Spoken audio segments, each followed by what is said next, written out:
Yo, yo, yo. What's good? How y'all doing out there?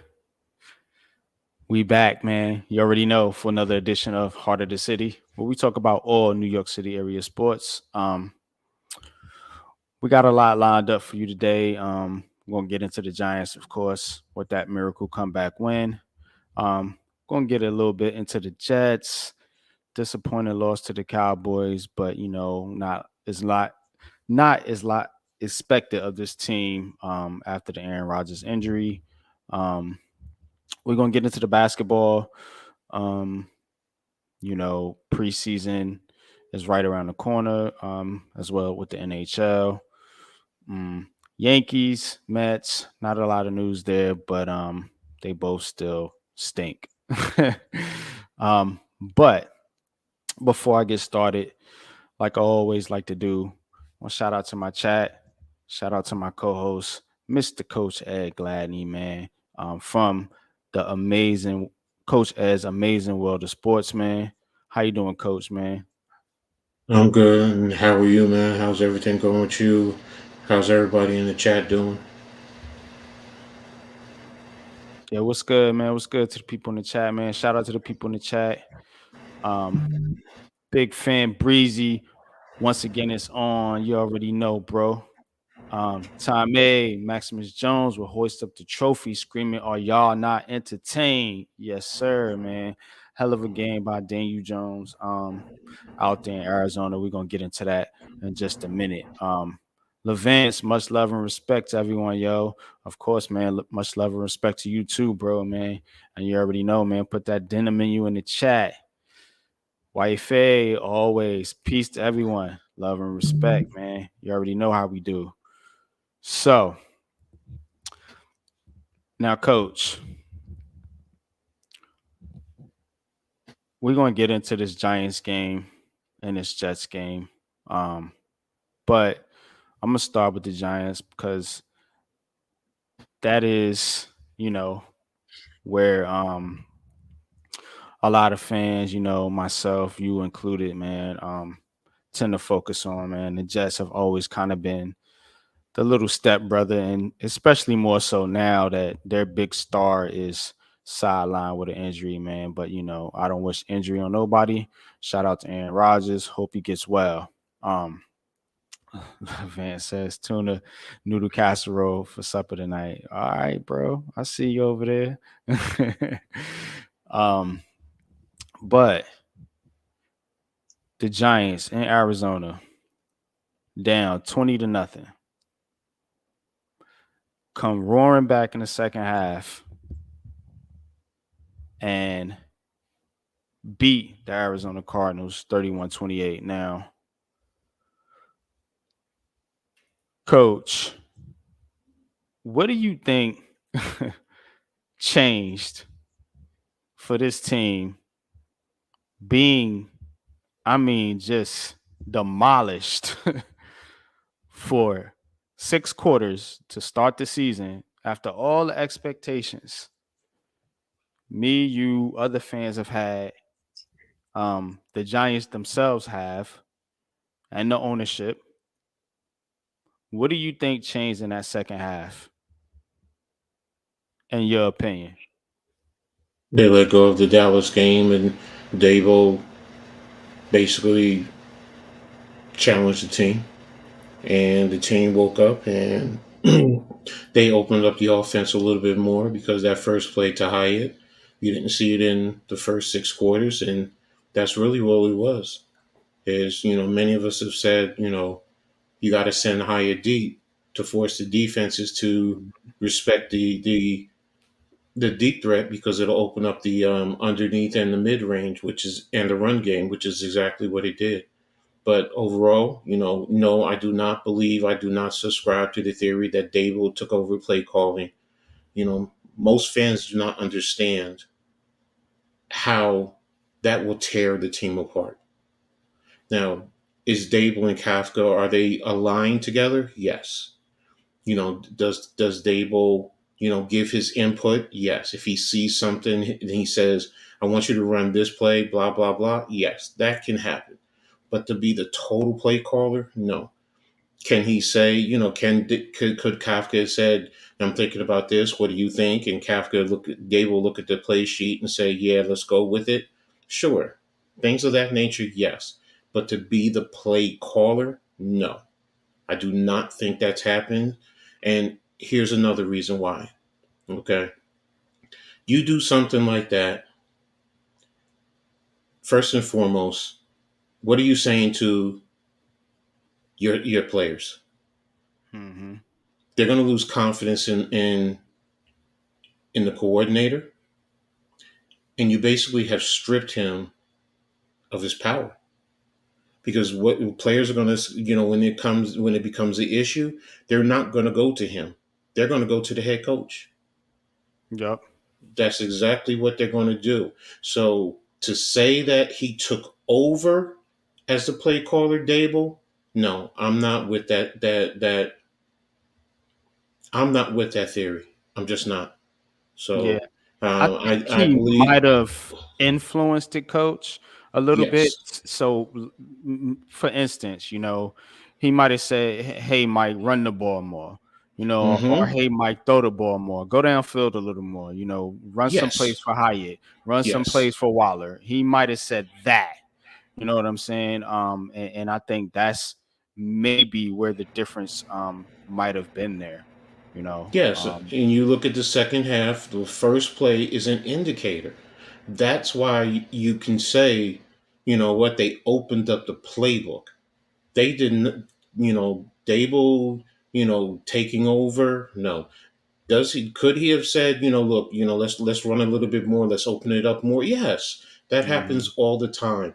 But too many people are under the belief that Dable was calling the plays into DJ's head.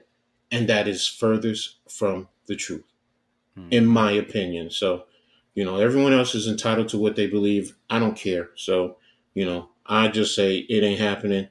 I've been a head coach, I've been a coordinator, and I've seen it happen too many times. The second you do that, players don't trust that coordinator. They don't.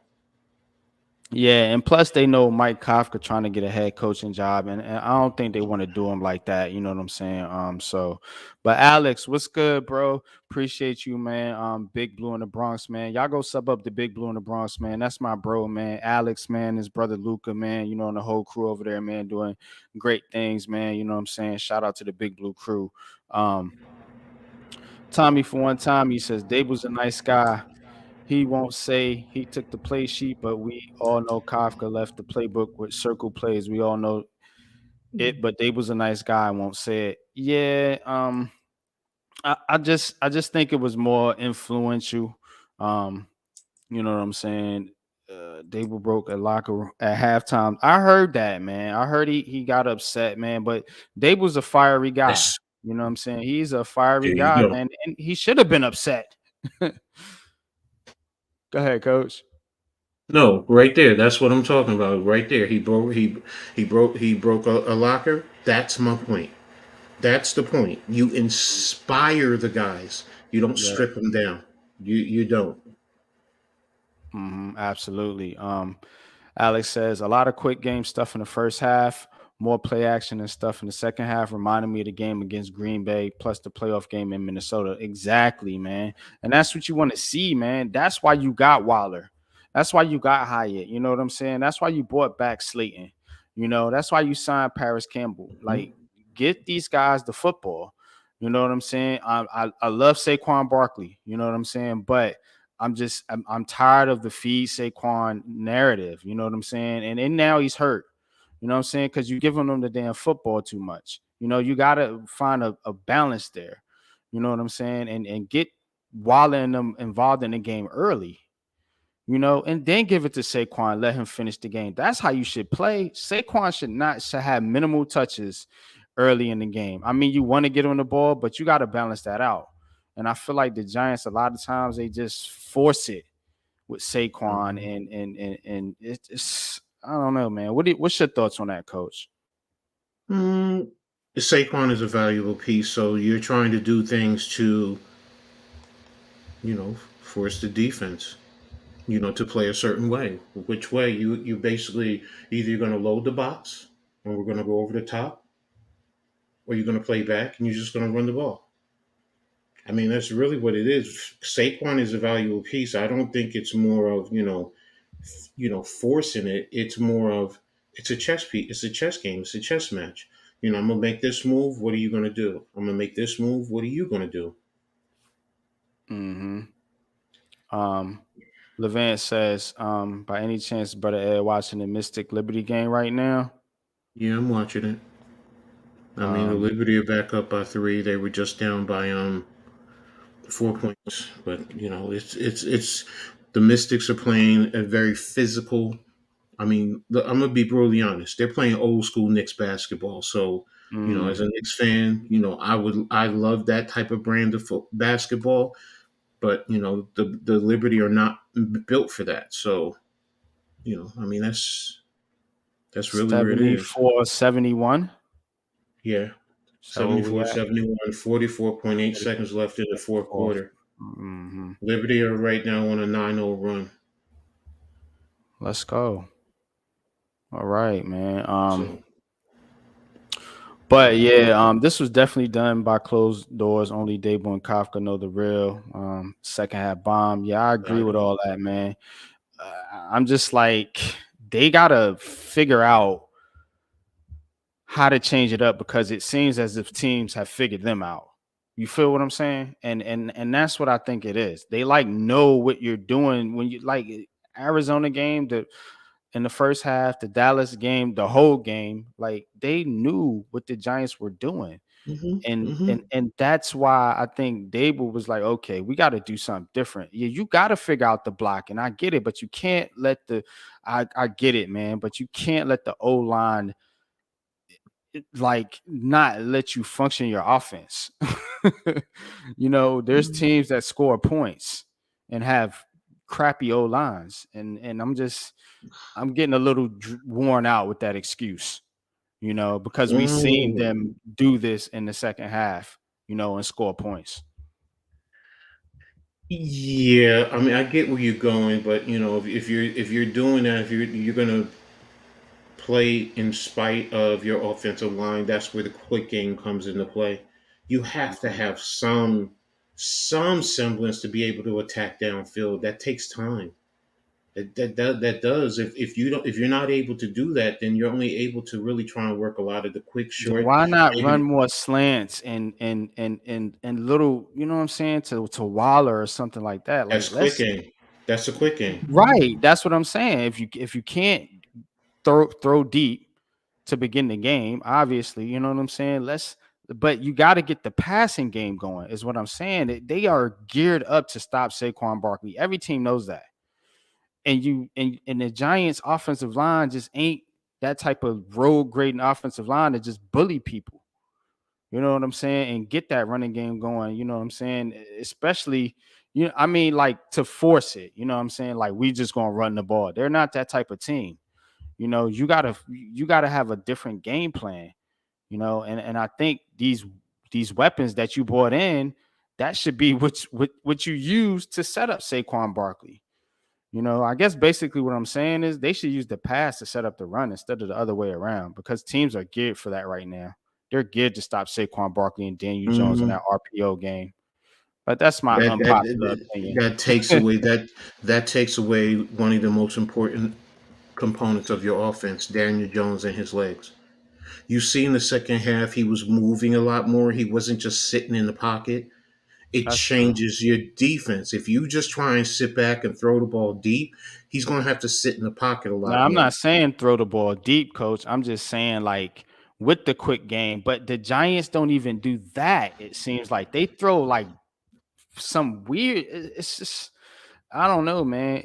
It's like it seems like they could throw the ball a little bit further. I'm not saying you got to throw it 54 yards, but No, damn, I'm you don't not have I'm to saying throw it that. 2 or 3 yards, and you don't have to throw screen passes and shit like that all the time, like in reverses. Like, come on, No, when open I it up. say when I'm saying yeah, when I'm saying, but see, that's the thing. To open up a defense, if you play, because what you're saying is attack the intermediate. You're Mhm. not just saying the short game. You're talking about the intermediate, which is roughly Exactly. They could 10. they could attack the intermediate, and you don't have to go deep pause all the time.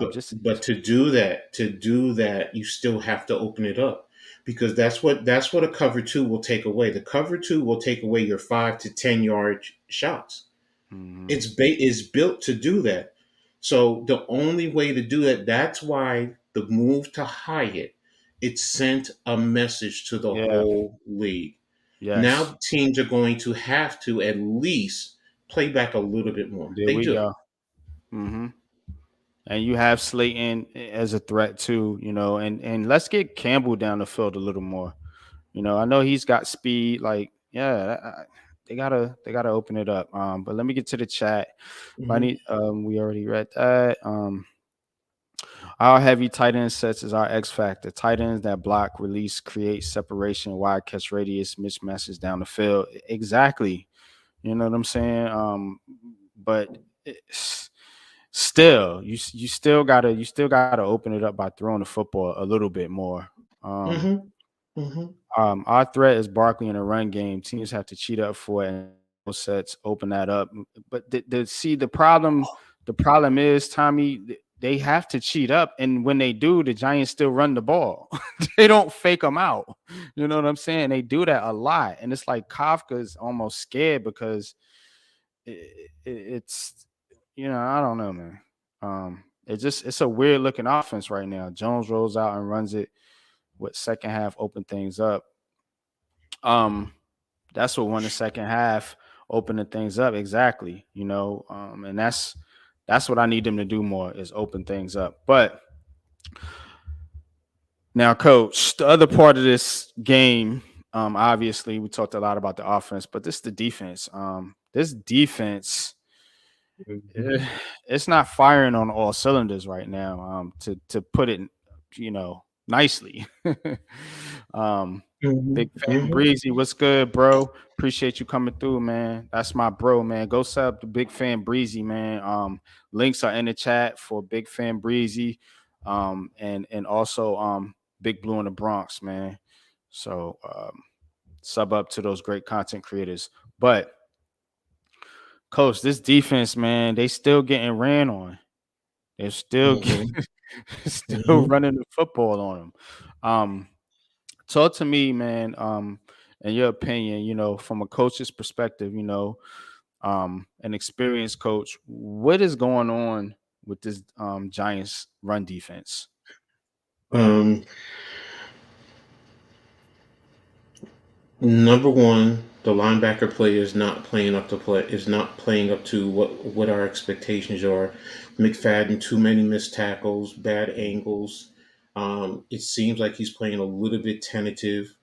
Um, I quickly looked at like the first play, and it's a catch 22 where the first play they were in a base odd front, and Arizona was running, and they ran what I call is like like in an I formation. I call it I right bounce 36. Mm, And basically, what I'm doing is the way they do it. What they're doing is they're pulling the backside tackle and the tight end on that play, mm, and he didn't read the movement, because he attacked the original gap that opened up, his gap responsibility. Now, if he had just read the flow, he would have been on the backside of that running back, and he would have tapped him for at least a 1 yard so loss. basically, you're saying Yeah. he reacted too quickly. No, it's not that he did not read his keys. Mm, It's not that he reacted properly. Like, if you go look at it, he's on the left inside linebacker position, and mm. let me see if I can pull it up so y'all can see exactly what I'm talking about. Y'all hit that like button, man. Shout out to Big Fan Breezy, man. Tap that like button. I have it. Do I have that first play? Yeah, I have it right here. Hold a minute. Let me share this with you. All right.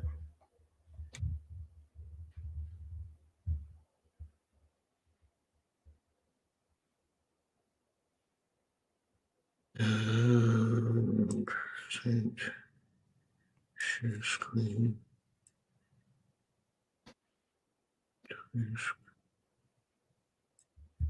Let me know when you have it. All right, I got it now. There you go. McFadden is right here, the left linebacker. What you're going to see is you're going to see this tight end right here on the left, Mm-hmm. and he's going to be following one of these linemen. They're going to double down on Nacho, trying to drive him out of here. And you have That's Hottie, right? that's Jihad Ward. Hadi. They're gonna chip and then release off of him, and he has a choice to make. And then with the lineman coming around, he's going to initially take him. This guy's going to go here. You watch McFadden. He's going to come and he's going to get right up in here and he's going to hesitate. Mm, He's going to hesitate. Where if he had to just read the action while he's coming and seeing the flow, because this running back comes this way and then bounces it. But if he had read the action, he would have been able to at least worst case scenario, he would have taken him on. Hadi would have been able to make the play in the backfield. Or if he reads this, he just scrapes right off and he's right there to make the play. Let me go ahead and play it so you guys see it. Now what? You see how he reacted? And look yeah, exactly what he did. yeah, I'm yeah. gonna you He know what? hesitated. It was a little stutter step there. I seen it. Hold on a minute, hold on a minute, hold on a minute. Let me slow it down just a touch. Why y'all not giving me the speed? Oh, they're not giving it to me for some reason. So I'll go back.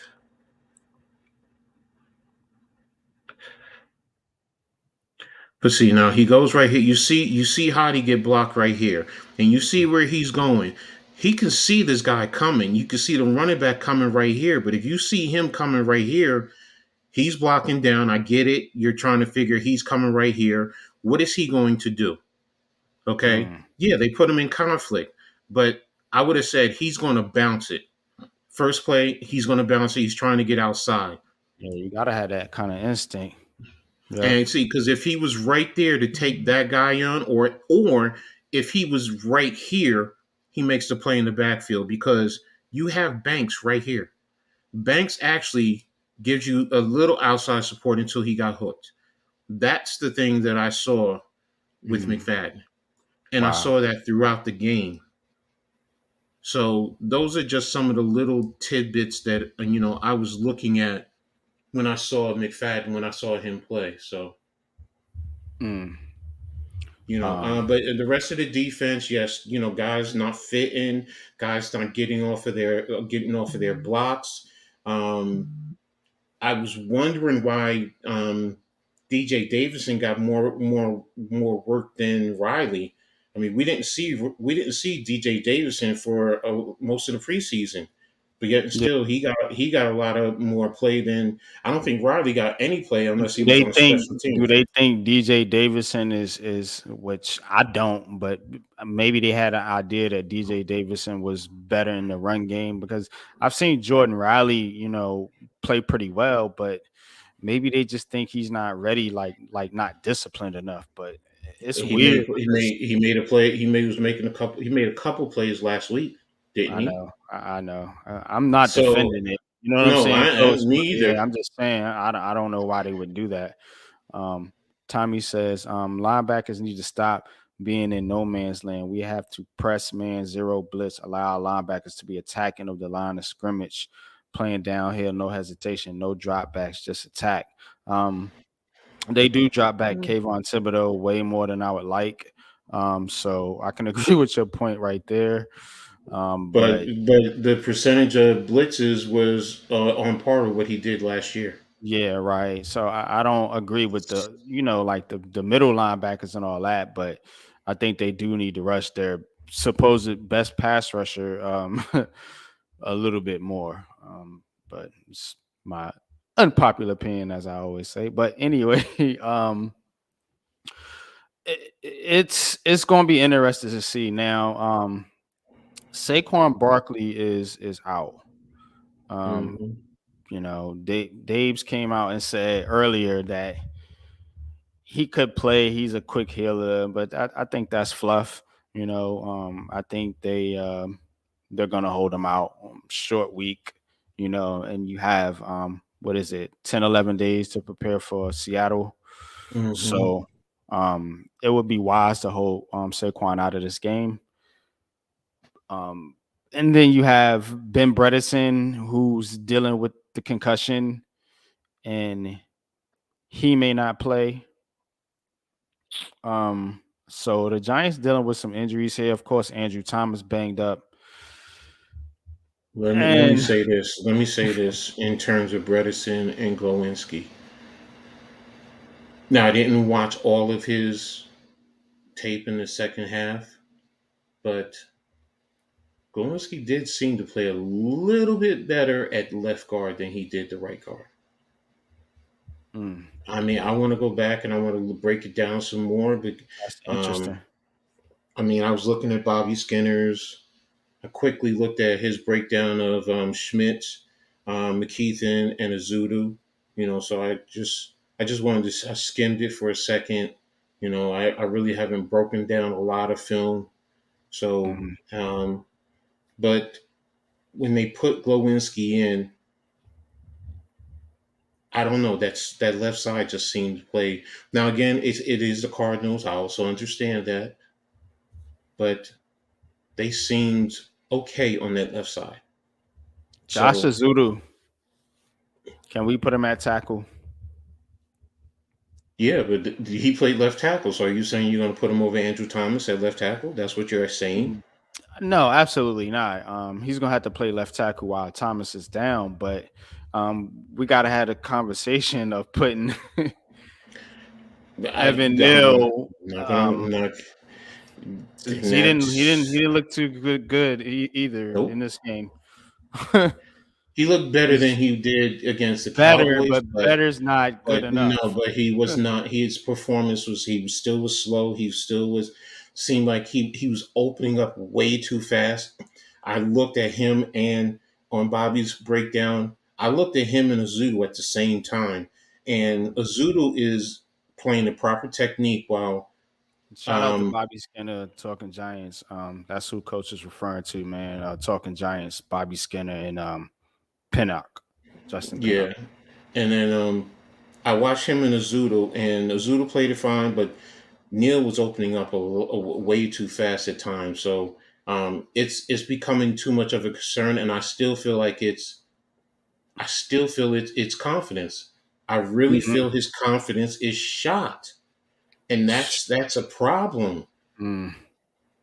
And for me, that's a problem. He has Yeah, to get it out of seems his like he head. doesn't trust himself. You know what I'm Exactly. saying? Yeah, he doesn't trust his I mean, athleticism and his skill set I to beat mean, when I sit defenders. down and look at the film, I really want to dissect and look at him a lot more, but it just seems it's the same thing with him. And then with some of the run blocks, he's not driving the guys up out of there as big as Mhm. he is.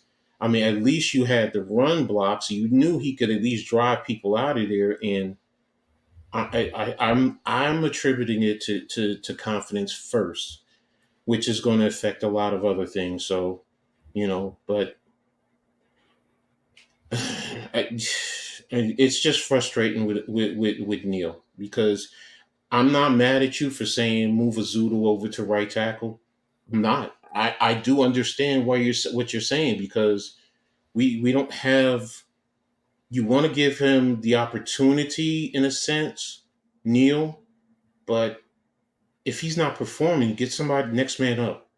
Next Right. man When up you that's got a going to. guy on the roster that you drafted, you know what I'm saying? And you can Mm-hmm, still salvage Neil. You can make him a guard. mm-hmm, At worst case scenario, he's a decent swing tackle or decent backup interior lineman, whatever. You know what I'm saying? So you can still salvage him. He doesn't have to be a bust, as people say. A bust is just somebody that's Jamarcus Russell is a bust. Somebody's just not going to be in the league no more that just can't play football at the NFL level. I don't think that's Evan Neal. I just think he's not suited for right tackle. You know what I'm saying? Or left tackle for that matter. You know what I mean? He's probably better in the interior, or as a spot guy, that can just come in, get some decent plays in, some decent work, because in the long term, when he gets beat, like you said, Coach Pauls, he's just not able to recover from it, and that Exactly. Cowboy game, man, did him in, twice. So, NFL, stop putting the freaking Cowboys Giants game in the beginning of the season. I need the NFL to do that. Put that game at the end of the season.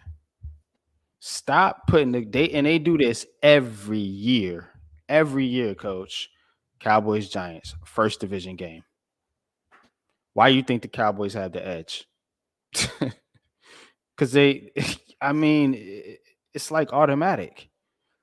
Mm-hmm. Mm-hmm. Because the Giants are a slow starting team historically. Mm. So Yeah, I mean, I get where you're I going. think Yeah, so. for the past decade, yeah, we've been slow. Last year was the first time we really started out fast. So I But get it. still, I get where in you're within going. that fast start, we lost to Dallas. So we're never Mm-hmm. prepared for them in the beginning of the season. We play them Well, much better in the second half of the season, and that's a fact. You know what I mean? But mm-hmm. um, we get to a couple times comments. Eli Manning will be the league MVP with this squad all over the line. Adjustments and reads he would make. Yeah, you could say the adjustments aren't there with Daniel Jones, but I just I don't know, man. A lot of this is not his fault. You can tell, man, because I mean that dude put the team on his back. Mm-hmm. All these guys that hate Daniel Jones. I mean, y'all got to eat crow. I don't care what narrative you try to spin this. He's the reason majority. Him and Saquon Barkley, the same duo as last year, is the reason the Giants won the game. And the coaching staff, as we talked about earlier, waking up and opening up the playbook. So yeah, I love Eli, man, but Eli wouldn't be able to run this offense because the RPO game threat wouldn't be Mm-hmm. there. So Mm-hmm. it'll be a different strategy to stop Eli than Daniel Jones. Um, all right, Coach. So let's try to spin this forward here a little bit and looking at this 49ers game. Um, and then we'll get into the Jets and the NBA and all that. So y'all stay tuned, keep it locked in. Y'all hit that like button. Heart of the City, we back, what I'm saying, for another edition. 52 of these things. Me and Coach did, man. You know what I'm saying? Couldn't do it without you, man. So shout out to you, Coach, man. Appreciate you, brother. But we're gonna get into um this 49ers game. So Mm-hmm. Giants and the 49ers Thursday night. Now, normally I do a preview, but I'm on the road right now, so I'm not gonna be able to do that. So we're gonna kind of preview the game here, right here on Heart of the City, Mm-hmm. and let's get into it. What are some of the keys to this game, Coach? While I put the banner up, um, you could talk about what are some of the keys to the Giants, if nothing Also, else. Now we talked about like Barkley and some of the players that's not going to play, but next man up. I believe in that motto.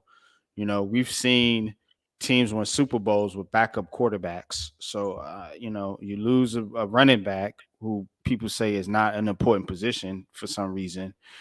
But anyway, never mind that. But you lose a running back, and you got three other running backs on the roster. So next man up. Same thing with the O line. Um, but coach, get into it a little bit. What are some of the keys here for this Giants 49ers game?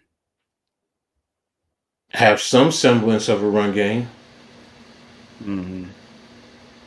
I mean that's the first thing. I mean you know I know you were saying to pass to open it up, but you still have to have some semblance of a run game because right now the 49ers have to look at this. If I'm them, yes, you're going to say they're going to run. You know they're going to try something, but you know if you can take that away, then you pretty much are going to be one dimensional, which means you're going to open up the pass rush. And you know they saw what Dallas did, and they're going to try and do the same thing. So now you want to have some semblance of of a run game. You know, Breida and Gray, they're going to have to tote that rock, man. They really going to have to tote that rock, and they're going to have to get some positive yards. You know, if you can average about 4 yards a pop, that's going to be a good look. You know, now I'm not saying you got to run the ball 30 times again in the game, but without Daniel Jones running the RPO, but if you just can get you know I'd say 20, 15 to 20 rushes where you're averaging 4 yards a pop, that means they're going to be playing the box, which is going to open it up. Next is you got to let Hyatt go deep. Just to get it out there. Even if you don't connect, even if you overthrow it, let them see his speed. Let them feel it. That's what you want to do offensively. And they You had a you rookie from the Rams, coach. Not to cut you in. I exactly just want yes. to Jack, but a rookie from the Rams that lit them up. Puka, You know what I'm saying? yes. Yeah. Yes, me and Pat were talking about him during the whatchamacallit. I watched him when he was at BYU. I mean, I saw the kid. I know the kid is a perfect route runner. So, Mm. but the other thing is you have to get more out of Waller in the passing game. You know, teams are going to double down on him. So, and when that happens, that's what you want. You want to get a little bit more out of him, out of the passing game, so it opens up a whole lot more. People don't, if you go back and you look at that Barkley passing touchdown, Hmm. they ran two at Waller, and they left Barkley one on one with the linebacker. And Barkley ran a little double move. He ran a little hezzy that got that Hmm. linebacker to stutter, and that's why he was He's good at open. that. Yeah, he's good at that. I don't know why he doesn't like. Yeah, Barkley's good at that, man. That little hesitation move. Exactly. So you do that with Wilder. It really enhances the whole offense. To me, the passing game, it really changes the whole passing game. Um, Paris Campbell, I'm disappointed in his play. I don't know what it is with him, but right now he's about ready to let Jalen Hyatt take it away from him. Hmm. He's Yeah. about ready to let Hyatt take it away from him, and you can't do that. And you need I mean, I still believe you need Paris Campbell in this offense. I mean, Slayton, he I knows don't. what he I needs don't. to I do. don't think you need him. Yeah, I may disagree with you there. I don't think you need Paris Campbell in his offense, especially when you get Wandell Robinson back. I'm talking about right now. I was just talking about right now. That's why I said Hyatt's about ready to take his Why spot. not give Sterling Shepard more snaps? If you're going to use Paris Campbell at the line of scrimmage, you can do that with Paris Sterling Campbell Shepard. has Paris Campbell has a little bit more speed, and I get it, yeah, I but get, I get, but Shepard's a better he route doesn't runner. have. You get open better. If you want, you were just talking about the short stuff. If All you want right, to run a yeah, lot of just short, the short stuff, yeah, with Campbell and Shep, comparing Campbell to Shep. Now, if you want to go deep down the field, pause, then yeah, Campbell needs to be on the field, but they don't use him that way, and they seem to prefer Hyatt now and Slayton and Waller, of mm-hmm, course. mm-hmm. So No, I I think agree with I you. think I mean, Campbell doesn't really have a role in his offense, especially when Wandale Robinson comes back, because that's going to be his role. And they're gonna use Wandale Robinson because they drafted him, and then they obviously like the kid. no, I agree with you. I just if Paris Campbell can get What's into a good, D rhythm, Dan? if Paris Campbell gets into a rhythm, I understand what you're saying, but I don't think so. If Hyatt and Paris Campbell are in a rhythm, Wanda Robinson is going to be the odd man out. He just is. Mm. You're not going to take some guys who are in a rhythm and who are producing for somebody who's coming back off of an injury, who hasn't even started the season. As much as you drafted him and you want him, What's good, you Raphael? we're What's talking good, about Jay? What's up, man? what's What's up, good, man? guys? Shout out to the chat, man. Appreciate y'all coming through, man. We're talking about Evan Neal sitting him. So I mean, why wouldn't you sit Wanda Robinson if that's the case? If the other guys are producing, so I get where you're going long I think term, because yeah, exactly. That's where I was getting ready to go, Coach. I think it's a long term deal. They know Paris Campbell's only here but on 1 year. 1 year. okay, you get whatever you can out of him right now if he's going to produce for you. See, I get what you're saying. That's why Mhm. that's why I'm saying right now, Paris Campbell needs to step up because Hyatt is pushing him. Wanda Robinson is not here, so he's not in the equation for me. So it's Mhm. Hyatt. So Yeah. if Hyatt keeps getting being that deep threat and forcing too high to run with him, or a safety and a cornerback to run with him, that takes the extra guys out of the equation. So, and that's what I mean by that, So, but getting back to the game, getting the keys to the game is, like I said, some semblance of a running game. Got to let Hyatt go deep so they can feel it. You got to get Belly. I mean, not Belly. Waller in the passing game. He has to be a little bit more productive. You have to give him opportune times, whether it's scheming him or whatever the case may be. This offensive line, whoever's in there, you don't play scared, man. Don't play scared. Neil, they're gonna come at you, bro. The Mhm. league is out. The league is out. They know they're gonna come for you. So you just gotta man up and you get out of your head and play. You know, um, McKeithen, I want to see a little bit more. I mean, he was okay. I thought he played okay. Yeah, thought he He did okay. okay. Schmidt, same thing. He's going to have a tough guy right over him. So they're going to come and bring it to the interior of the offensive line. I'm not expecting Bredesen to play because he's in concussion protocol. So that means it's going to Glowinski. So Glowinski, I got to bring it. I mean, the whole offensive line, they have to play. They have to know, and don't play scared. Just play your responsibilities, play your techniques. I mean, What's good, JJ? McKeithen, there are some things he has to work on in terms of his hand placement. But I mean, again, that was his first game playing in the NFL. So, Yeah, first start. So, I'm not going to kill him, to that's that. your boy though, Coach McKeithen, man. Yeah. So talk about that for a minute, man. What you see out of McKeithen, man? I was on somebody's stream the other day and I asked him about McKeithen, and he was like, I think it was Mac, and he was like, yeah, I didn't hear his name, so he must have did okay, man. But talk about a little bit about him. I seen the PFF grades, and Hmm. I think McKeithen graded out okay Hmm. and run blocking, but not pass He was blocking. okay. His pass blocking was, it was a little up and down. I mean, Yeah, he's definitely has to work on his lateral movements. Teams are going to try and beat him with double moves, but Bobby even said the same thing I said. When I saw him, when he gets his hands on you and he gets a good yeah. base, you're done. Doesn't matter who it is. You're too strong. He's too strong and too big to be anything. I mean, to cause any other problems. Liberty won. Shout out to the Liberty, man. Moving on to the second round. Yeah. So McKeithen, he's someone who I feel confident that what, once we get him through the year, I think he's going to end up, definitely filling into that right guard spot, and he's going to be fine. He's going to be Mhm. fine. So that, I mean, that's how I see it. Defensively, our run fits have to be better because if not, San Francisco's just going to run it right down our damn throat, with and that's going with to set up the play action. Debo and McCaffrey. Oh boy.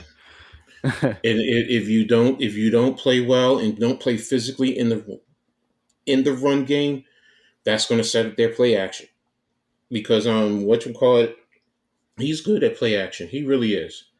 So he'll set that up, and you know, I'm not too concerned with our rookie cornerbacks as yet. We haven't been tested really, an extensive amount of times, just to try and see, what they can do. But you know, I'm more concerned with Adori. Mm, He does seem to get beat a little bit when he's on the inside, and playing in the slot, yeah, I don't like that yeah. move either.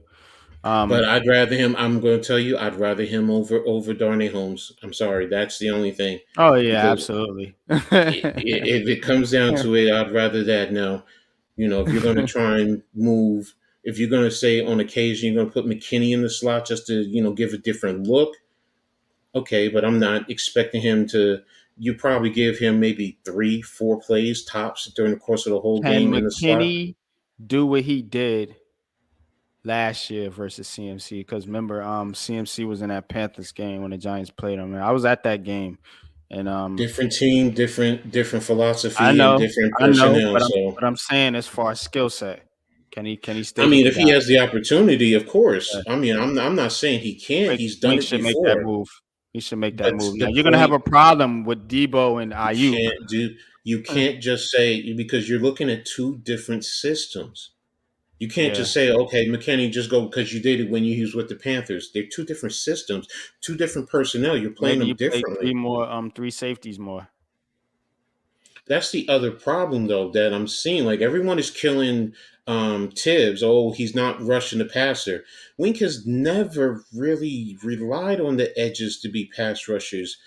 He's always put pressure, but we're now expecting him to do that. And I mean, everyone But is he kills him, and he affecting didn't. is he affecting the run game though, coach? Okay, so we get that the sacks aren't there, but I don't see the run defense there really either. So like I'd have to go what back and kind look of at it. what kind of impact is he having on the game? That's what you drafted him number 5 Everyone, overall. everyone that I've heard criticize him has said he's not doing anything in the pass game. That's all I'm hearing. I really didn't look at the run game. Like I said, I really didn't look at the Oh no, film. So I'm a team guy though, coach. Like if you're not getting it done in the look, we had what's my man's name? Dalvin Tomlinson. Dalvin Tomlinson never got a lot of sacks. And I know it's a different position. Pause. But look, Dalvin Tomlinson never got a lot of sacks. But everyone on the Giants loved Dalvin Tomlinson. You know why? Because he affected the run game like that. And when you look at Kayvon, he's just not affecting the game enough to be drafted at that position. And I know it's a lot of pressure. It's New York City. I get it, man. But you're just not affecting the game. You know what I'm I'd saying? have to Get go some back and forced look at fumbles. him. Make a play here or there against a See, team. you just said You know something. You what I'm saying? said forced fumbles, and you're talking everything, but you just said the run game.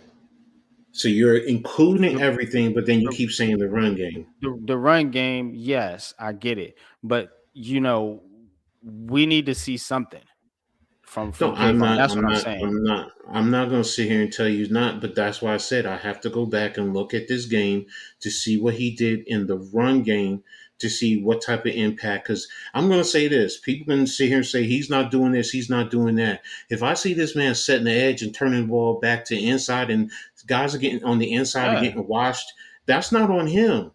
That's what I'm getting at. It's like all I hear is Kayvon and people are, he's a bust and all this and that. I'm like, sometimes I question the football because IQ of people yeah, speaking. if Wink is asking him to do that, if his coach is asking him, look, don't worry about sacks. Pause. And just make sure they don't run on us, and this is how you do it. You know what I'm saying? By what you're saying, you're obviously football IQ is higher than mine, and you know about forcing them inside and things like that. But if that's what you're seeing on film, then yes, I'm not gonna be That's why I mad at said I you. gotta. That's why I gotta But go back and I have to look at the film to see. So I get what but you're then again, saying. it begs the question though. If that is the case, we can't be mad at KT. We're gonna have to look at Wink Hmm. Martindale. and his philosophy.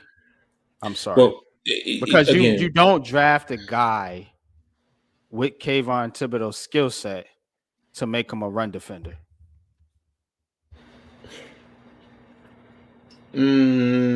So yes, again, but that's where I would go and point the finger at Wink Martindale and his coaching staff. You know, but and it goes back to what I. a No, go lot ahead. has I'm been sorry. made. A lot has been made. Hold on, real quick. A lot has been made Mhm. about how good Wink Martindale and Mike Kafka and Brian Dable are, but now we're seeing a lot of a lot of holes, pause, in their philosophy. A lot of But holes in their see, philosophy. there's one thing that no one is saying. Is it also some of the personnel decisions? I mean, That's true too. everything is inclusive in this. Mm-hmm. Just like with Tibbs. I mean, Tibbs is not a run defender. He's just not. We all know Right. that. They were talked about that when he was at Oregon, but he does enough to help in the run game. What I'm trying to get to is, where is Leo? Where are the other guys who see? It's not just on Tibbs, and that's my whole problem. Everyone's spinning the narrative and putting everything on Tibbs, where it's not just him. He could get pressure, but where's the push up in the middle of the Oh pocket yeah, in the passing I'm not situation? putting it all on Kayvon. I'm just saying But like what I'm saying is, he that's all has I to keep do better. hearing. All I keep hearing, or all I've heard on Sunday, is Tibbs. Where's Tibbs? Tibbs, he's a Mhm. bust. He's this, he's that. And that's my whole point. It's like, look, we have to look at the whole thing. I just broke down McFadden for you. And I'm telling you what everyone is supposed to be doing on that whole play, to pinpoint at him.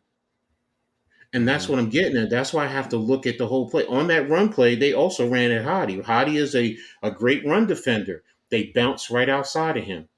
Yeah, So he's underperforming too. It is so the and whole that's defense. You know what I'm so saying? that's my whole thing. Also, if you go back and look at that first play, Leonard Williams wasn't in there on there. It was Dexter, it was Nacho, and it was Ashawn Robinson. Now I don't know if it was just, something happened on the sideline, and that's just what it was. But that's the first thing I know. That I said, where the hell is Leo at? Why isn't he out there? Could that have made a big difference in that run? Because do you put Ashawn Robinson over there because you're going to put Leo on the other side? Can he, hold the fort? Can he cause penetration? Can he be a disruptor?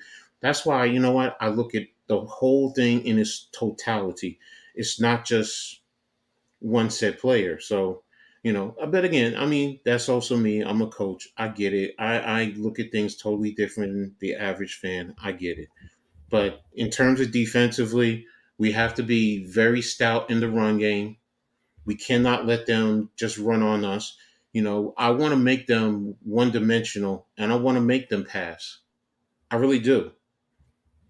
Y'all may think I'm crazy because of No, I think you're Kittle right and because I don't think Brock Purdy is who everyone says he is. I think Brock Purdy on any other team would be a scrub. And that's not to knock him. I just think he's in a perfect system for his skill set. And Shanahan knows how to get the most out of QBs, it seems. But that being said, coach, I'm with you because if you have a quarterback like that is not the best, in my opinion, he's just, he can do enough to win a game. I want to make that quarterback win this game by himself, and I want to limit yeah, that running game. exactly. And that's my point because, as I said earlier, Purdy is good with the play action. He is. Yeah. When they're running, he's great at selling the run, and it helps open up the other guys. So now he is fairly accurate at certain points. He puts the ball in the players in a position for his playmakers to make plays. I mean, he has some type of connection with Kittles for some reason. So Hmm. and But let he me let has me ask you weapons. this though. So Wink Martindale, we just been talking about Wink Martindale. Now, if That's a huge, huge if they can somehow stop or slow down the 49ers running game. Now, Wink Martindale, maybe he's allowed to do what he does best and disguise blitzes and confuse Brock Purdy a little bit. And maybe he Hmm. makes a mistake or two. Yes, I agree with you. And I think that would be how the Giants will win this game on I some agree. 49er turnovers. It's also keeping them behind the sticks. I'm Yep. sorry for those of you who don't understand what I mean is you want to keep them in long distance moments, second and long, third and Mhm. longs, because they're going to come out of their running tendency. So, but when you give them second and five, third and fours, the run is still there, and it allows them to be able to do a whole lot more offensively. So, but I need them to be in third and longs, second and longs. So this way we can, like you said, be a little bit more exotic, come with the certain blitzes, even if you come with an overload for one side. Like, some people say, oh, don't drop Tibbs down into pass coverage. No, you do that because you give them a different look. It's not like they do it all the time, but if you look at how many times he drops in the coverage, if he drops in the coverage 7 times out of 40 opportunities, that's good. That's a good percentage. That also lets you know that what, they'll drop him and they'll come with an overload to the other side. That's what you want. So Mhm. that's just my perspective. So Nah, I respect it, of course, man. You already know, man. I just need to see more out of Kayvon. That's, that's fair. that's just That's me. fair. I mean, Yes, yes. I'm not saying. Please don't think I'm not saying. Don't please don't think I'm saying that. No, we you don't have. No, we need to see more out of Kayvon. He needs to play like he played in Washington. That's what we all want to see from him. So I'm yeah, with you, but he has to be that one that on those moments where he can take control of the defense, and he can attack and he can cause havoc, and he's a disruptor. So I'm with you there, but he also has to be sound in the run game. Look, if they're running off tackle, make sure that if you see the tackle or guard coming, you take on the block the right way. You long arm it or you spill it, one of the two. So yeah, true that's that, man. that's a foul. Sorry, I'm watching the Stars game. I mean, not the Stars, Oh, the Wings and the Dream playing right now. oh, nah, you good. But we're gonna move on. We're gonna move on. I guess. Yo, Miz, what's up, Miz? What's good, man? What's So, popping, Miz? Miz, But one more thing though. So with this Giants 49ers game, now talk about like the coaching matchup. You know what I'm saying? With Shanahan's offense and then Wink's defense. And that's see, this is where I need this coaching staff to start, you know, I guess getting a little more creative, using their personnel a little bit better, man, because these guys they can't be this bad. They got talent. There's no way the Giants are 60 to nothing bad through 6 quarters of the season. You know, um, and I understand they may have not been prepared. People talking about they should have played more in the preseason, yada yada yada. But in reality, they shouldn't be this bad. And that Cardinals comeback was great. But that it doesn't really erase what's happened in those first as six I quarters. said initially, they in that first quarter, the first 2 quarters, they were still hung over from Dallas. And that is on the coaching staff, coach. That's what I'm saying. And if that is the case, they got to come out here and show me something and have this team ready to play against San Francisco. and that's where I'm kind of getting at, because it's you can't do this, and we can't keep Mhm. making excuses. Well, this player's hurt, this Mhm. player's hurt, Mhm. that Mhm. player's hurt. We got to play football. We see teams decimated by injuries, win games, and teams that's not expected to win games like Arizona, going in and compete. So we can't just keep making excuses for this Giants team. And it's kind of wearing me out a little bit, man, because I thought about this, man. I'm just like, okay, everybody says we should not beat the 49ers.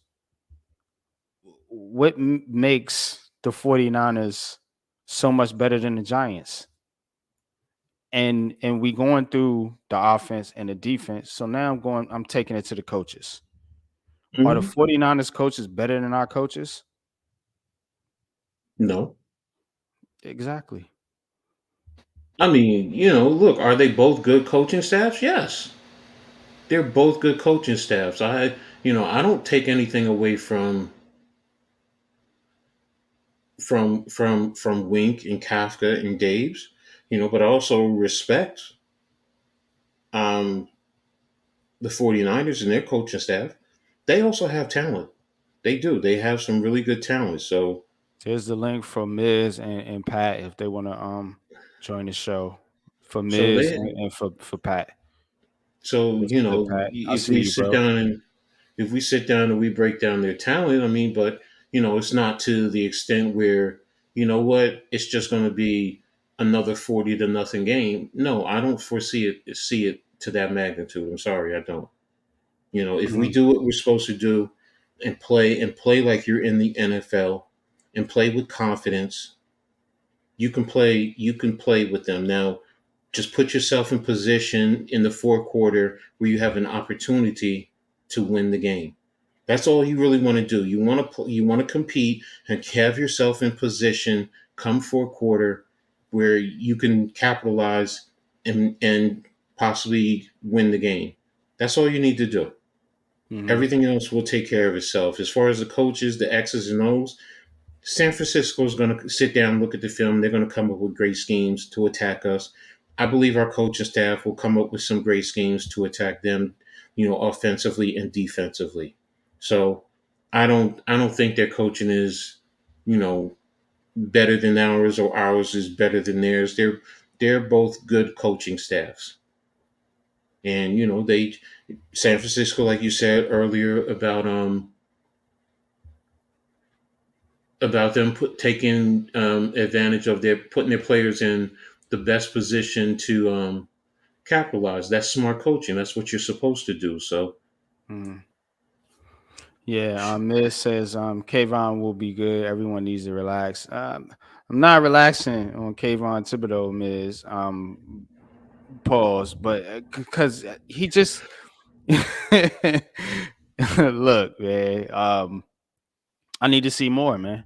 I need to see more, man. Out of because and the reason I'm not because everyone gives Evan Neal and rightfully so, and Evan Neal has not been good, but I don't think Kayvon Thibodeau has been that great either.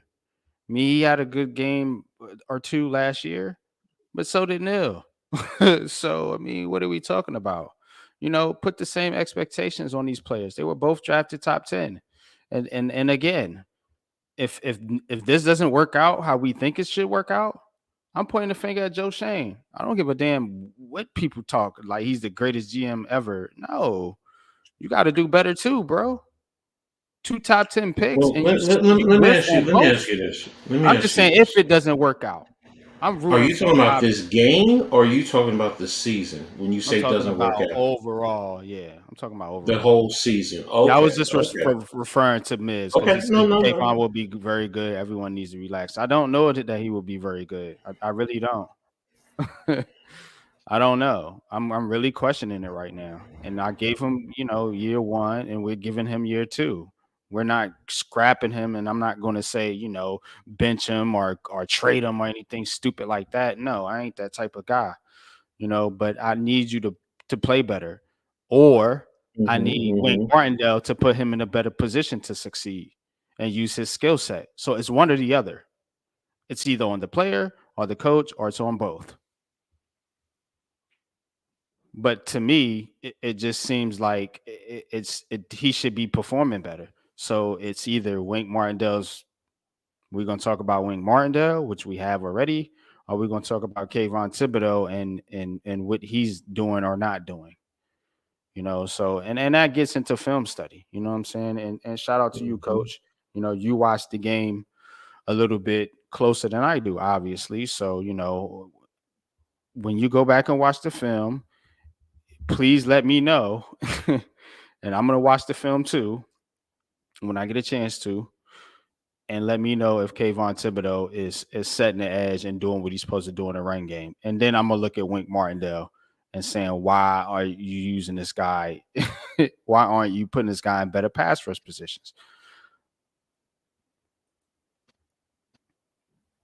Don't understand what Miss. He only played one game. Who played? If you're saying Tibbs has played more than one game. Yeah, he's been dropping into zone coverage, wrong tight end. It's only been one year. It's only been a year. Yeah, I understand. But I got expectations for him and for Neil. Um, and yeah, we should give him time. I agree, Miz. I'm like I said, I'm not trying to get rid of these guys right now. The I think a problem, move the for Neil would be. I think the move to Neil for Neil. You know what I'm saying? And shout out to Pat. I see your post earlier. And I totally agree with it. The move for Neil would be to put him at guard. And you let Azuru, maybe you can develop Azuru into a decent tackle, and then you have a solid O line. Because look, man, it's never too early. It's never too early. If you realize something and you see something, you make the move now. You don't wait. Why give up your that's the problem that I have with this whole narrative, and I guess because I'm a coach, we don't have patience. you don't? You're asking young in the New York City area, in the New I'm York City saying, coach. market. What I'm saying, coach. I'm saying if the coaches see it the way we see it, if they don't, then yeah, maybe we're the ones that's bugging. Y'all say Neil is moving the guard. I don't agree with that. I don't. I'm sorry, I don't. I don't see Neil putting him at guard right now. I don't. I see that we need to be patient. We need to develop his technique. That he needs to lose some weight. I'm sorry, he needs to lose weight. If he's going to be worrying about speed, then lose the weight so that way you can get back there and play your technique. So Yeah, Wink is we dropping him in. Miz says Wink is dropping him how in zone often? coverage. Go tell me how many times he's, because what it sounds like is you guys don't want him dropping in coverage at all, and that's not what he's supposed to do. He's an edge rusher. As an edge rusher, he also plays coverage. He plays in coverage too. So yes, you want to put on film that he can drop in coverage. So now the offenses have to prepare for that. Now you tell me that out of 44 plays, if you're telling me he's dropping 50%, okay, fine, I'm going to align with you. But if he's dropping 5, 7 times, and y'all Mm. think that's too much, then y'all would never want to play for me as a defensive coach. Y'all would never want to play for me because I'm going to drop you at certain times. I'm going to move you. I don't care Uh, about the sacks. I don't Pause. care. You know I Yeah, don't, I just miss. yeah, I don't either. You know what I'm saying? But he only got one. Did he get one pressure in that game? I don't You think he got got one any quarterback hit. One quarterback quarterback hit. hit. And I That's mean it. that's just not good enough. You know what I'm saying? Also, You nobody has said this though.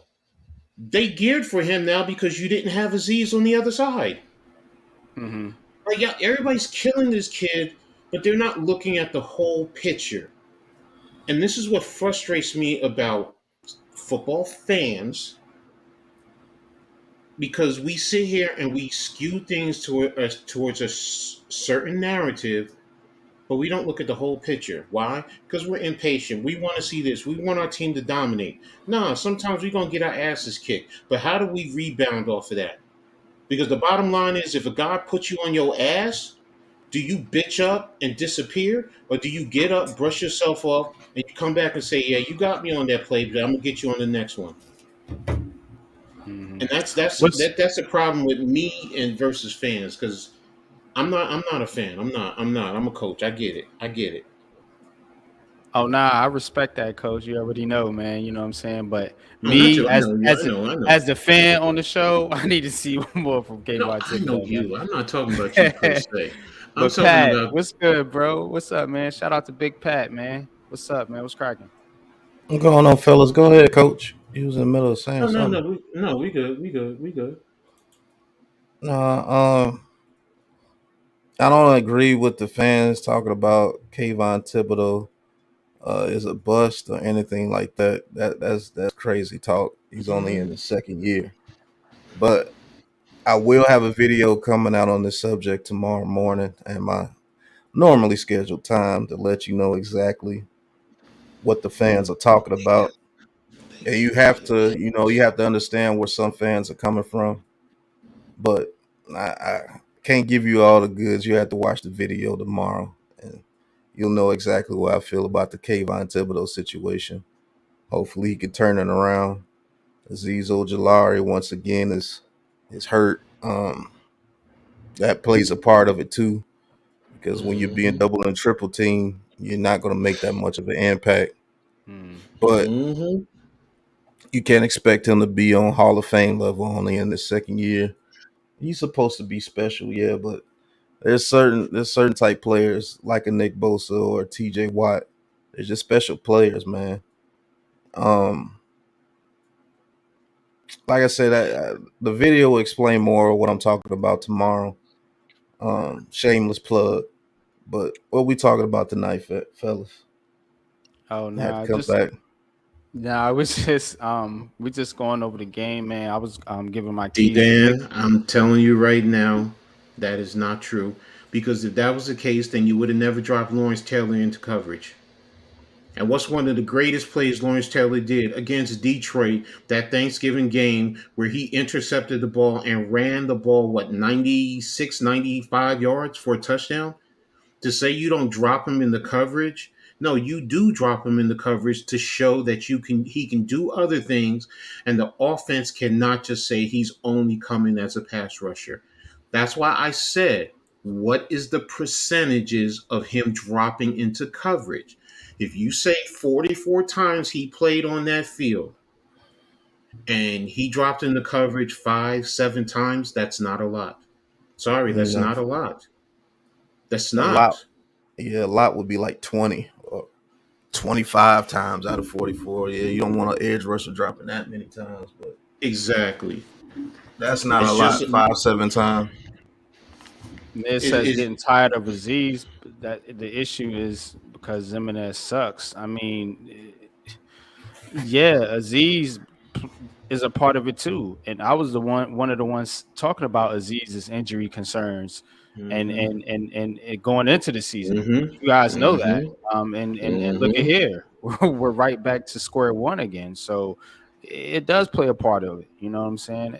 You It's not all on Kayvon. I'm just saying I would like to see him have a more of an impact. I'm not saying he's you the reason the Giants defense sucks. Pause. you Not you at all. you want to know what Go the ahead, man. issue is that this team needs that supreme impact player on defense from the edge rush presence. We have it in the middle of the field with Dexter Lawrence. He is what he is. He's a disruptor, but we don't have that alpha edge presence yet. And players like Micah Parsons coming out being that the normal average fan expects if you get picked high that you're supposed to be Micah Parsons. Micah Parsons don't come around every year, bro. Mm-hmm. Right. TJ Watts don't come around every year. TJ Watt was not even considered anywhere near that Mm-mm. coming out in the Mm-mm. draft. He just developed into that. They had you have more people like Chase Young than you do Michael Parsons when you draft people high like Mm-hmm. that. It's just that Mm-hmm. people look at one player and then they just expect everybody to be like that. It's not like that. Sometimes you do have to develop no matter how high of a pick that you are. You just have a talent more than what the normal talent is, and they pick you that high because they believe that once they get that extra work and that and the what do you call it, the technical game to the game to the Mm-hmm. NFL, Mm-hmm. and then add Mm-hmm. that to your talent, then nothing will stop Mm-hmm. you. Michael Mm-hmm. Parsons did that very fast, and he's just a natural. Some people are just naturals. Lawrence Taylor was a natural. He was just supremely blessed. It was like the Most High created him and just gave him, you that dude. There you go. All right, now go use it. Don't do nothing stupid, and go use it and live your life. That's how some people are blessed. Jordan blessed like that. But they even put in the hard work. That's why I want you guys to watch this video tomorrow because I explain exactly what you're saying. You're just saying it wrong. You can't label somebody a bust after 1 year. That's ridiculous. You don't know what it's like to go out there in the NFL. You are facing monsters every week. There's just some monsters that are more monster than the others, but there's only what 1,500 people in the NFL, Mm-hmm. and look how many Mm-hmm. people come out in college and play college ball every year, tens of thousands, but only a select few are put in the NFL. You got to give people time. I'm not calling them a bust, but do you need to see more? I totally agree with NYG. You need to see more because of what the reason why he was picked. They didn't pick Kayvon Thibodeau just to be another part of the pass rush like somebody like Exactly. Tamon Fox or somebody like that. They picked him to be that dude.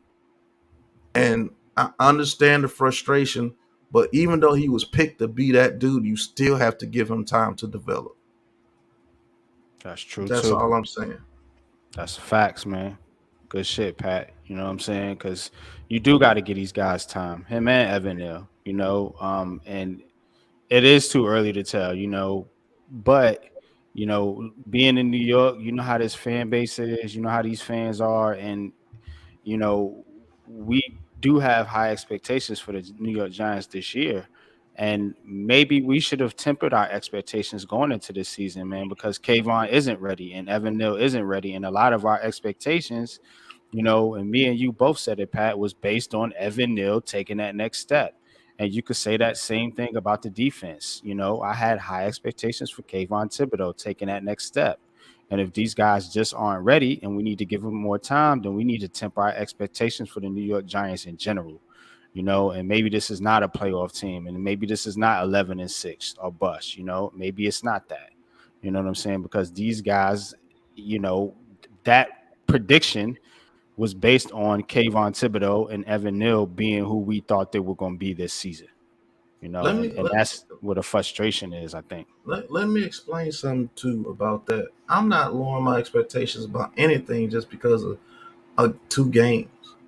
Let me tell you something. When that offense started playing, that defense didn't look bad anymore, and I did it. When you're on defense and you continue to see your offense not be able to put up points, that weighs hard on you, bro. I'm gonna have to keep Yeah. coming out of here after 3 and out, 3 and out. Oh, it's another turnover. Now they on R20. No, the thing that is happening is that I don't know what the hell the play calling was that second half of that Cardinals game, but whatever happened right there, whether it was Dabo or not, they're not making it known what happened, and maybe that's just their strategy. But that needs to continue to happen on the offense. You have to get Daniel Jones outside the pocket because Evan Neal is not ready yet. He's not, and I mean that's it is something wrong with it. But I'm not saying that's the end of the world. He still has to develop. But when that offense started putting up points, then you see that defense start stopping and run. Like now we have energy. We know that if we get the ball back to them, it's a problem. But when you're going out there on defense and you know that you're getting the ball to an offense that can't put up a point, that wears on you. Everybody telling that's why you don't start 2 rookies on cornerbacks. Do you know those 2 dudes only giving up 4 catches the whole year? Yeah, it definitely ain't on Those two them. dudes, those two dudes are balling. It's just that the fact that the offense not only was you not producing on the field, you're giving the ball to the offense on our side of the field, or you're getting block kicks and stuff returned for touchdowns. And that's just in the first two games. But when you really look at that defense, besides a couple of drives against the Cardinals, they really haven't been that bad. But then when that offense comes out and start doing the same thing over again, it's like, damn, man, there ain't no use of us going out here and playing our hearts out if they can't put up a point. They can't even get a first down. Hell, they giving up more points than we were. We are. That's true, though. That's a fact, man. The Giants' offense is giving up more points to the defense.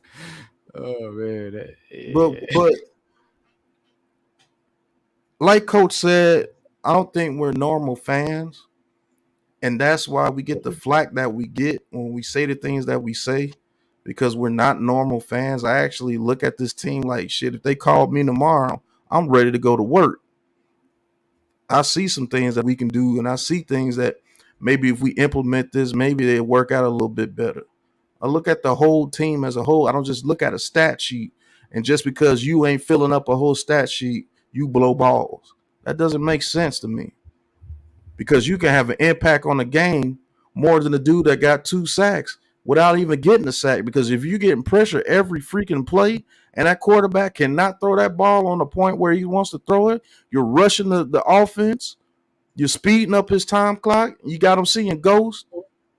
You have more of an impact than a player that got 2 sacks, but they still put up 38 points because you ain't doing shit else. Facts. It's it's consistency. And that's what I think we need to see. I agree with everything you say. If they can unleash this offense, it's obviously going to take a lot of pressure off the defense, man, because this defense has been gassed. You could see it on the sideline. These dudes are trying to catch their breath, man, because they've been on the field so long. So I agree with all that, but it's the consistency that we need to see. From this offense, man, especially against the better teams in the league. And they're gonna get some of these teams here. The next few weeks. We're talking about San Francisco, Seattle. I think they got Miami and Buffalo coming up too. So we're gonna Yeah. get to see it. If they can establish some consistency, yeah, it's easy to react after 2 games, man. But you know, I'm not jumping off the bandwagon, obviously, and I know you guys aren't. You know what I'm saying? But we do need to see some more consistency. Where was that in the first 6 quarters? And that's the mystery that Giants fans are trying to figure out, man. But Miz, what's good with you? Yo, what's going on, guys? How are you? Yo, Dude, what's going on, man? I Maintaining, was man. What's just up? where people come up with this, bust bullshit. That's only making me angry, but I'm not gonna get angry because I can't take something like this seriously. I don't understand how a man could be a bust if he's only played, what, 17, 18 games? So you want to count the playoff game, okay? Did this guy not close out 2 ball games by himself last year? The Washington game and the Ravens game in the fourth quarter? I believe he did. People listen to the media and the nonsense. They want to stir the pot, man. I really believe that. How can you call a man a bust after 1 year? The Jets are still trying to figure out if Zach Wilson is a quarterback or not, and he's in what, year 4? Yeah, I think year 3. Let me Three. give another point to you, Miss. Everybody crowned Sauce Gardner as the best cornerback in the league. Now look at him this year. He's getting abused. He's been getting abused the first 2 games. Right. That's the NFL. Sometimes the NFL creeps up on you later. Your rookie year, they might not know what you are, but now that they got film on Sauce, now they're putting a little sauce on him. He deleted his Twitter after getting bashed by the New York media. But I don't even know that. go ahead, Miz. I'm sorry. Go ahead, Miz. No, I'm not. I don't go ahead, Pat. I don't care. I mean, the Jets. Listen, man. You heard, if you watched my video today, I went deep into the Jets, so I gave it to them Oh, right where they deserve it, because they were planning a Super Bowl parade in mid August. So listen, I don't want to hear bullshit. Now the let's fans are let's crying. let's get into the Jets, man. Shout out, man. It's heart of the city, man. The Jets did get destroyed, man, by the Dallas Cowboys, and a lot of people were raving about this Jets defense. So, Miz, No, talk a not little that it's bit, not a and bad then Pat defense. too. But talk a little bit about You what heard me today. If you didn't get a the chance, Jets, go man. to the middle of the video. It was mostly about the Jets because once I went in there, I couldn't get out. I had to go all out because I've been listening to these Jet fans all summer long. I mean, dancing around, Salah with all his big man speeches on Hard Knocks and all this bullshit that these Jets they do this every single summer, man. I've been living in New York my whole life. Every summer, the Jets are the Super Bowls of August. And this year we heard it more than ever. And you couldn't sell me that the Jets didn't want Hard Knocks, that they forced it on them. Nah. Don't be that naive because the Jets ate that shit up every bit they can. Okay, and they try to They let the did. whole country know who they were. And you went to Dallas and you got the beating that I told everybody we're gonna get. And they want to make it like, poor us, Aaron Rodgers. You paid this guy $75 million. He played 4 plays, and you didn't put an O-line in front of him, and you knew you didn't have an O-line. So I'm not feeling bad for no Jets. Sorry. Their defense is good, but we all know without being able to sustain drives, defenses burn out by like week 6 or 7. So we all know what's going to happen. Yeah, when that offense shows that they can't score, I don't care if you've played sports, man. If you play football, and definitely when your offense can't score points, you could be one of the best defenses in the game. There's only one defense I know that played out their minds for a whole season and the offense couldn't score, and that was the '85 Bears and the 2000 Ravens.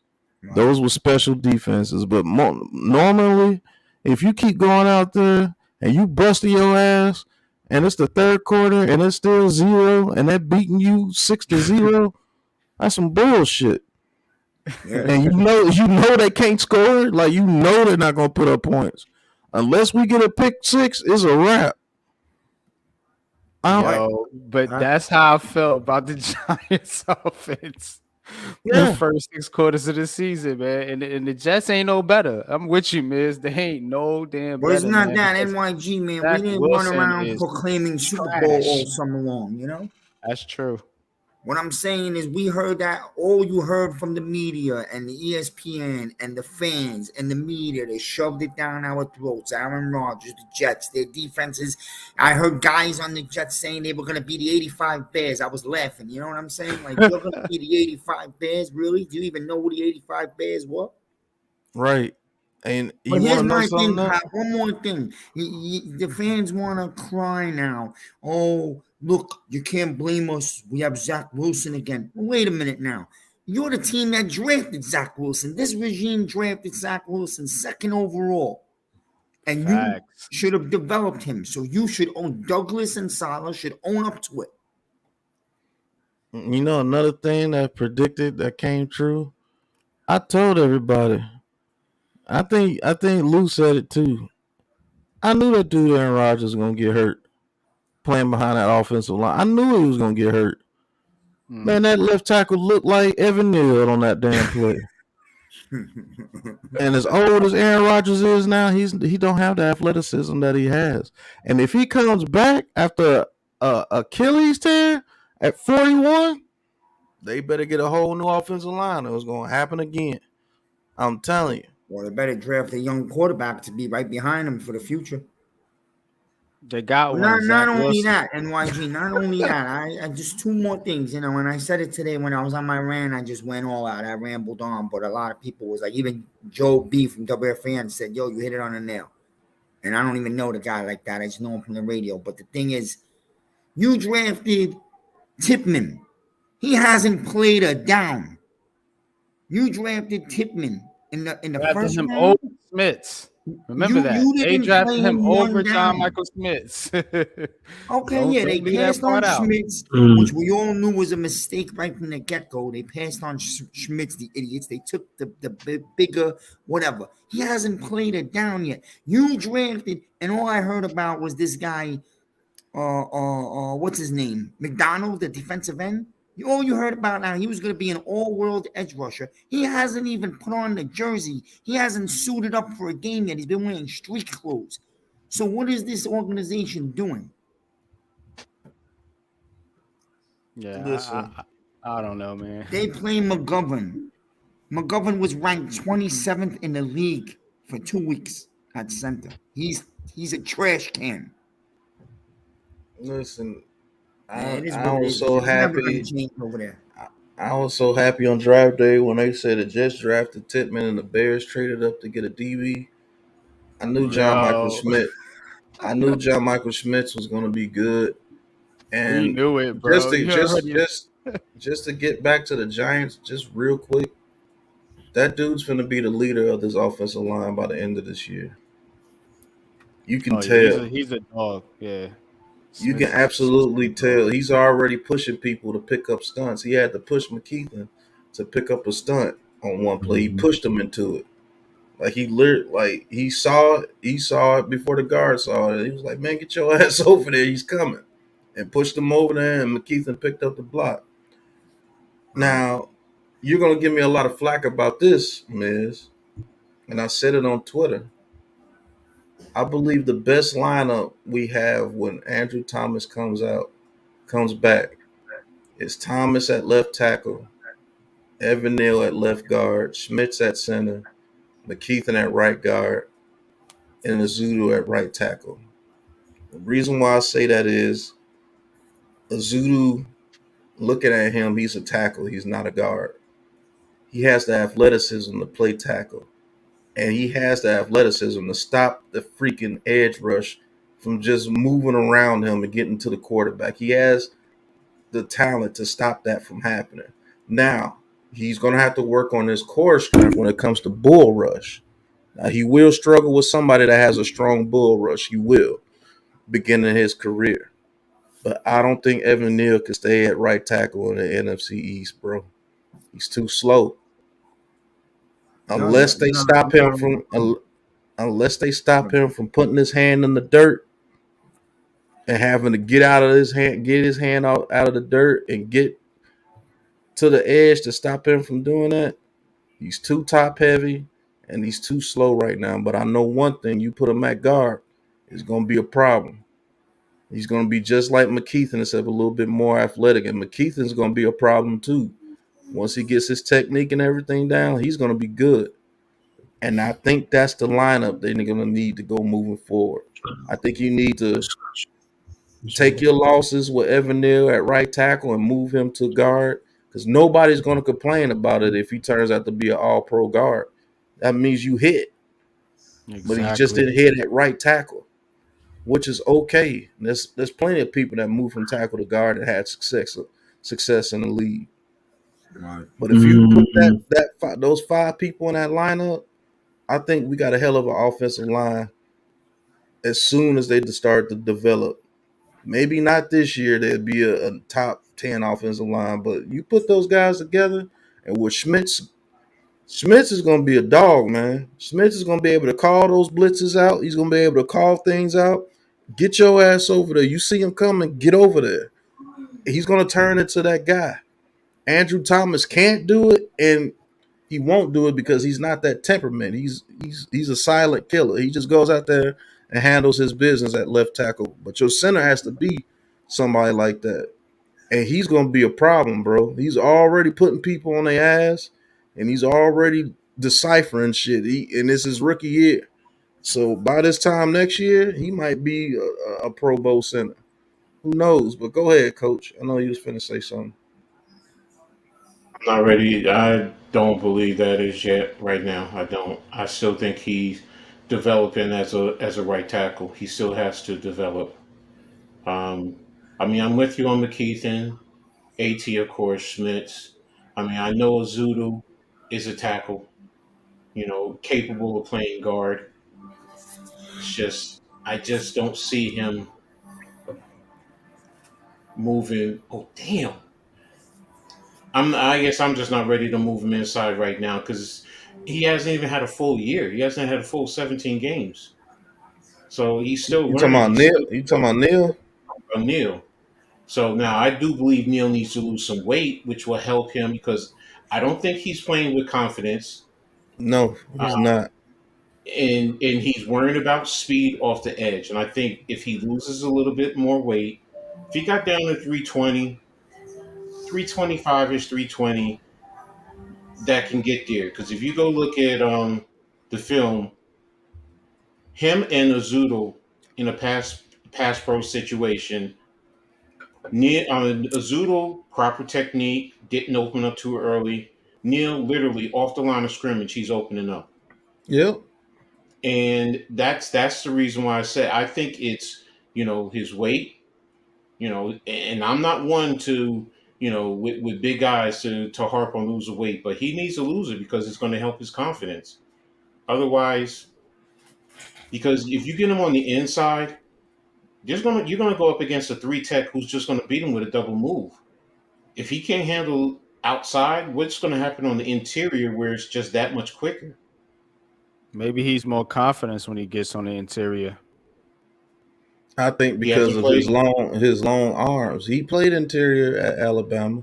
No, I'm It not was talking about Terry on. I'm talking about the NFL. I know he played it in Alabama. He played guard. He played both tackle spots at Alabama. So, and he had confidence there. But here in the NFL, he's realizing guys are a whole lot faster. This ain't college, big boy. You can't just lean on guys and expect them to stop them. They're going to hit you with a double, a triple move. They're going to beat you with speed. They're going to beat you with leverage. They're going to hit you with so many different moves that your head is spinning. So I just think if he loses the weight and really works on the technique, because we all saw it, we talked about it, Pat. It looked like he was perfectly fine, but Dallas just totally wore and got into his head, and he's not confident. And if you don't play with confidence, you're done. That's any sport. Yep. NYG, in basketball, if you don't play with confidence, you're done. And Absolutely. it's the same thing here, and that's why I think if he lost a little bit, if he lost the weight, because most right tackles now, you don't need to be 340 pounds anymore. They're getting you down to 315 because you're going up against speed edge rushers. So you need to be able to have that quickness. I mean, what's Lane Johnson? Lane Johnson's what, 315? Lane Johnson's that small? No, I'm asking, is he that small? I'll look it up, but I know what is he like I'm trying- 6'7" too? Ain't he like Yeah, I think six seven? yeah, let me look it up. Hold on a I second. thought Lane Johnson was like 350 or something like that.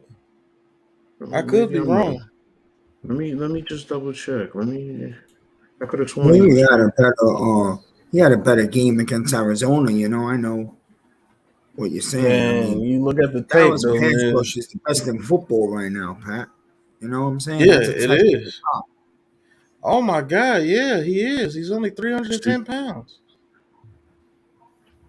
That's crazy. He's only 310 pounds? and that's Who my is that? point. Man. Lane Johnson? Yeah, he's only 310 pounds. Damn, Yeah. that's a And that's baby my considered back in the day. but that's the point with nowadays. You don't need to have the big tackles anymore. If they're big and athletic, fine, no problem. You leave them. But if they're not, you make them lose the weight because think about it. Edge rushers now really they're not 270 pounds. They're 250 pounds, 240 pounds. They're beating us with speed. Linebackers are 220, 225 pounds. So you don't need the big guys as much as you used to back in, you know, 10, 15 years ago or early 2000s because like they say the running back position is devalued and that's what it But is. what's You're going what to is get so what is Josh Azudu weigh? He's less than that, isn't he? 220, 225, I believe. Maybe he might be No, Josh 215, Azudu. 210. Josh Azudu is not 225, coach. I'm trying to look now. I'm not. No, I'm thinking of McKeithen. I'm thinking of McKeithen. McKeithen's going to have to If lose some Azulu weight. emerges and you can move Neil inside and it makes the unit as a whole a much better O line, then you do it, Pat. There's no ego Well, involved in this. I'm not saying that, We but got the coaching that will figure it out. I totally believe Dobble can figure things. He figured that whole game out in the middle. the other day. So Yeah, Joshua Brian Dable's a Zulu. good coach, man.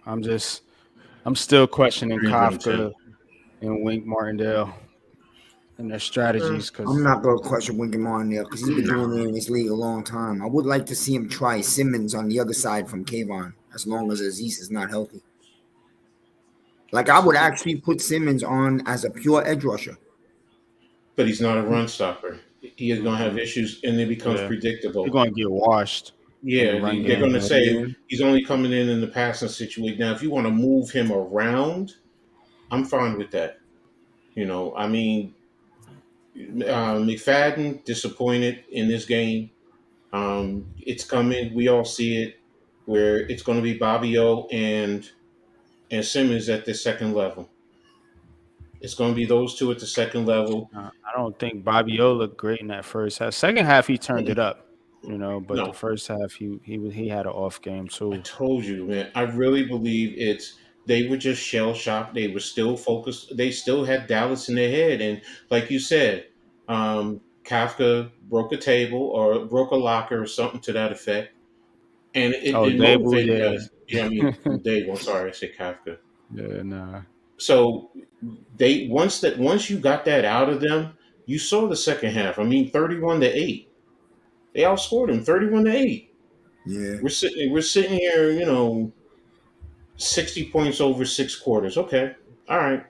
It happens. They were shell shocked. Mhm. They were still thinking about Dallas. They were worrying about Dallas. But then that first play with Hyatt right over the top, the defense, that third level, they felt his speed and it changed the whole complexion of the team. It really did. You know yeah, what's crazy, Coach? The So, explosive plays that we had, all of hmm them was because Hyatt was on the field. When he wasn't on the hmm field, we wasn't getting hmm shit. That's crazy. hmm So that dude's hmm speed is a factor, bro. Like it's making people. Like I said the speed factors. He could be a decoy and for that most of the dude looks damn like game. he's jogging out there, man. Yeah, he He does. doesn't look like he's running hard. Pause. yeah. We need one more. Like on that next year, we need 58 one more on the other on side. We that really do. 58-yard run, I mean on that 50-yard pass, go back and look at it. He came off the line of scrimmage like he was jogging, and then all of a sudden he got to about 12 yards and he took off once he started running to that post because he could see it too. They weren't respecting it, and that changed everything with them. That because they saw, like Pat was saying, when he's in there, they have to play deeper. They Yep. have to play And deeper. Go ahead, Pat. I was just saying, yep. And then we partied over the middle of the field. Waller got off pause Hmm because of that stuff. Yeah, So Lala. then Awesome. now, and if he continues to do what he did on that second catch, then you can really start implementing him in the whole game plan because he's fighting for the ball. So if you can Hmm. throw that ball to him and he's covered, he can go up there and get it. Oh, that's gonna make it even worse. Because now he Like doesn't have he, to be open to catch it. He can be in traffic and catch it too. Oh yeah. hmm Let's get on the ball a little bit more. But he definitely has to be on the field more than I think he was only on the field, 15 snaps? 12, 15 Yeah, snaps. yeah, he wasn't on that often. They get him little by little more. that dude's Adjusted. gonna be I a think star, that man. He's it'll be gonna be a big for the star in this Giants to league. get Wandell back. Also, I'd like to see Campbell a little more involved. Also, hopefully, Yeah, but there's only Barkley 11 was a people that beast could in be on this the game. field. Yeah, Barkley that's was a a Like beast I, in this game. I said it to NYG earlier. I said right now, Paris Campbell is about ready to get pressed by Hyatt, but if those two get into a rhythm, everybody's talking about Wandell Robinson. Wandell is going to be sitting on the bench because he's coming Mm-hmm. back from an injury. You're not going to break up if they're playing with a rhythm now, nice rhythm. Now, if they're not, then yeah, you want to put somebody out there to see what you can get. See if you can create something. But I think Paris Campbell is about ready to get pushed. And is he going to is he going to step up, or is he just going to slowly fade into obscurity? And yeah, then you're going to see Shep and you're going to see Wandell replacing him because he's only on a 1 year flyer, so you don't really need to use him. So I think yeah, we're and going to need they him like seem to hell like this game against the 49ers.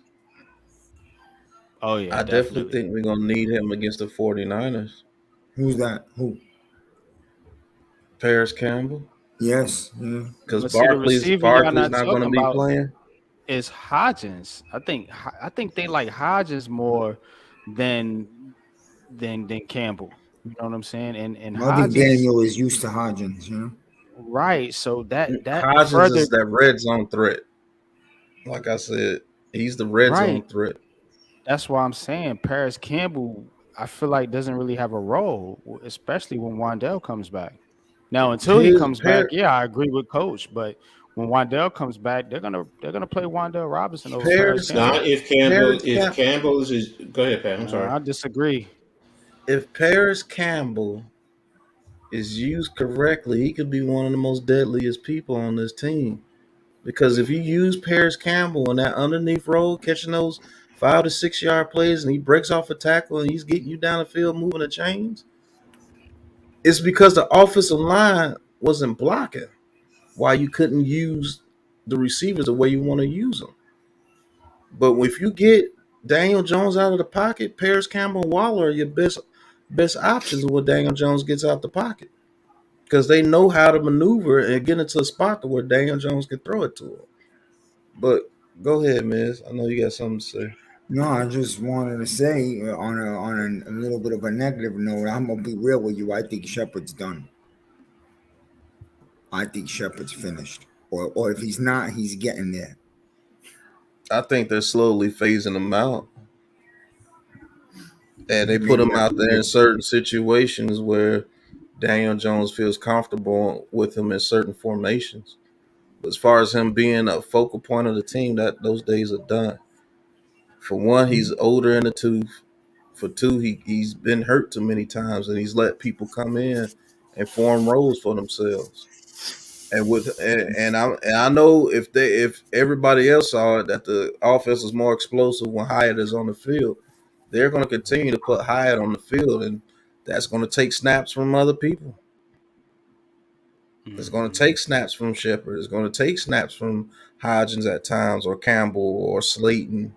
But the combination of a Slayton and Hyatt on the field, that much speed, you have to That's respect it. yeah. That was evident in that game, and I noticed Slayton getting more. Pat, I agree with you. Just real quick, I was gonna say I noticed that Slayton was getting more passes too, more open down the field, man. As soon as Hyatt got in the game, man, and Daniel Jones, trust Darius Slayton, despite what people want to think, man. So, and he And has with speed. and with them running like that, if you got Paris Campbell on that field underneath and Waller running his route, you know how dangerous that is. Because if Paris Campbell's going to get your third guy, and he makes a good move to the middle of the field, he catches that dude behind him. Paris Campbell was one of the fastest people on his team. I think we need to use him more than just a jet sweep type guy. Let him get some routes out there on the field with that. Bring in the speed package. When you got teams like the 49ers, bring in the speed package. Because if you want to bring your stupid self up and believe that you could just shut us down, okay, let's test your safety speed back there. Because if you don't put eyes on one of them dudes, we going deep every time. Pause. And then once you start backing off, that's when Paris Campbell comes into play. Because now I could get to a Paris Campbell in the middle of the field with speed. And if he makes somebody misses a big play, Darren Waller can play in the middle of the field against your linebackers, and we could get first downs with him. That's the way we're gonna have to beat this 49ers team. But if our offensive line can't hold up, is it's gonna be crickets. Same old shit. Yeah, exactly. The But if that same old damn offensive thing. line ever gets to where they can hold up, we gonna punish some teams because now Daniel Jones has time with all that speed on the field. Man, what you gonna do? Because Darren Waller, you ain't gonna be able to hold him for so long before he start making moves on whoever's on him and he throw that ball to him. Right now, you have the luxury of knowing that we have to get the ball out quick. That's the luxury you have against us, and that's why we have to roll Daniel Jones out. But if we get to the point to where we ain't got to do bootlegs to get Daniel Jones time to throw the ball, that's your ass, man. But got to get to that point, man. Offensive line got to step up. Absolutely, absolutely. So, at this point in time, I'm gonna do a little around the city here, man, and we're gonna go around the city, man, and touch on all New York City area teams, as we like to do here on Heart of the City, man. But we'll get to a couple comments in the chat. Um, my man D Don says, I agree, Josh Zulu doesn't have the best footwork, but he protects way better than Neil. Yeah, Zulu looked pretty good. But still want to give Neil at least this year, I guess. Personally, I don't really agree with that, but I'm with Pat. I'd make that move as soon as possible, man, and just get this offensive line, try to get it fixed, man, and salvage your season, man. Because if you lose to the 49ers, now you're looking at 1-2, and you kind of making the Seattle game a must win, and things can get out of control, or this team can rally, man, but it may get out of control if your offensive line can't protect Daniel Jones, man, to allow those weapons to, as my man Pat said, get down the field. But Big Blue in the Bronx, Alex says, Waller has the most receiving yards of any tight end in the NFL right now. Wow, I didn't know that. So despite him not being too involved in the game, he's still producing. So imagine when they really start feeding him the football, what this man can do. So like I said, we're gonna do a little around the NFL, man, and then we're gonna get back to the conversation, man. So y'all hang tight. I'm not diverting from the conversation per se, but I do want to touch on the rest of these teams. I want the power, but I want the love and respect first. Said I want the power, but I want the love and respect first. Yeah, I want the power, but I want the love and respect first. Yeah, I want the power, the love and respect first. All right, man. So we're gonna touch on the New York Knicks real quick. Julius Randle reportedly is switching agencies, going from CAA to WME. I don't get into these acronyms, so but he's going from CEA. Says CAA has a deep rooted relationship with the Knicks organization, and figures in the Knicks circle like Josh Hart and Coach Tom Thibodeau. And now he's going to WME, who clients are Luka Doncic and RJ Barrett, who's on the Knicks right now. But Coach, I know you're the Knicks fan. Is this an indication on possibly something getting done with Julius Randle's contract? You're asking the wrong one when it comes to Julius Randle. I had to do it. But as far as switching agents, I mean, is this?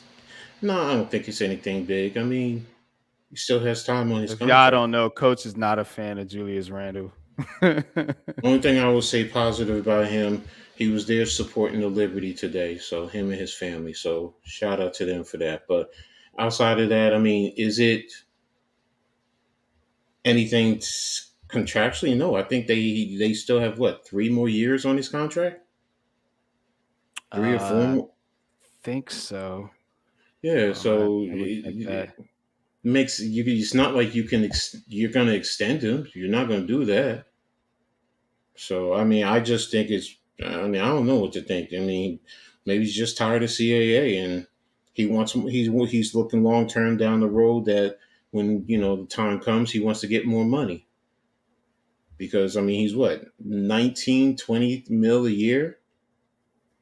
So I mean, to be one of the top players on the Knicks, he's not getting paid top money. So Mm-hmm. That's true, but man. That's true. I know Julius is is probably trying to get paid, man. But there are a lot of portion of Knicks fans that want to see him off the team. But getting into the Brooklyn Nets real quick, not a whole lot of Nets news. The Nets are, of course, gearing up for the preseason opener against the Lakers on October 9th. Now, there was a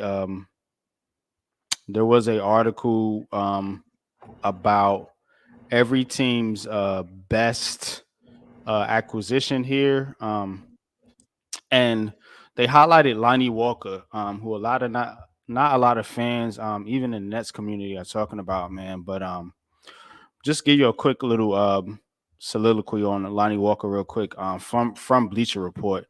They said long term, the most notable addition to the Nets were the 2 first-round picks, Noah Clowney and Dariq Whitehead. This season, though, their contributions could be limited as both are candidates to log serious minutes in the G League. That's why the spotlight instead falls on Lonnie Walker, who was en route to a career campaign this past season before injuries and the Lakers' midseason makeover slow his ascension. Over his first 31 outings, he pumped in an efficient 15.1 points per game on 49.5, 39.3, and 85 point slash shooting. For those of you who don't know, the first number is your field goal, second is your threes, and the last one is your free throw. So that's pretty good. The Nets need his scoring punch. Even with Mikal Bridges' emergency, Brooklyn wound up just 23rd in offensive efficiency after the trade deadline. Walker, an explosive slasher with an ignitable outside shot, can scratch that itch. So Brooklyn Nets fans, keep an eye on Lonnie Walker, especially if the Nets decide to move on at some point from Cam Thomas. I know my man Breezy don't want to hear that, but real quick, Yankees, Mets, they still stink. I know Miz agrees with me on that.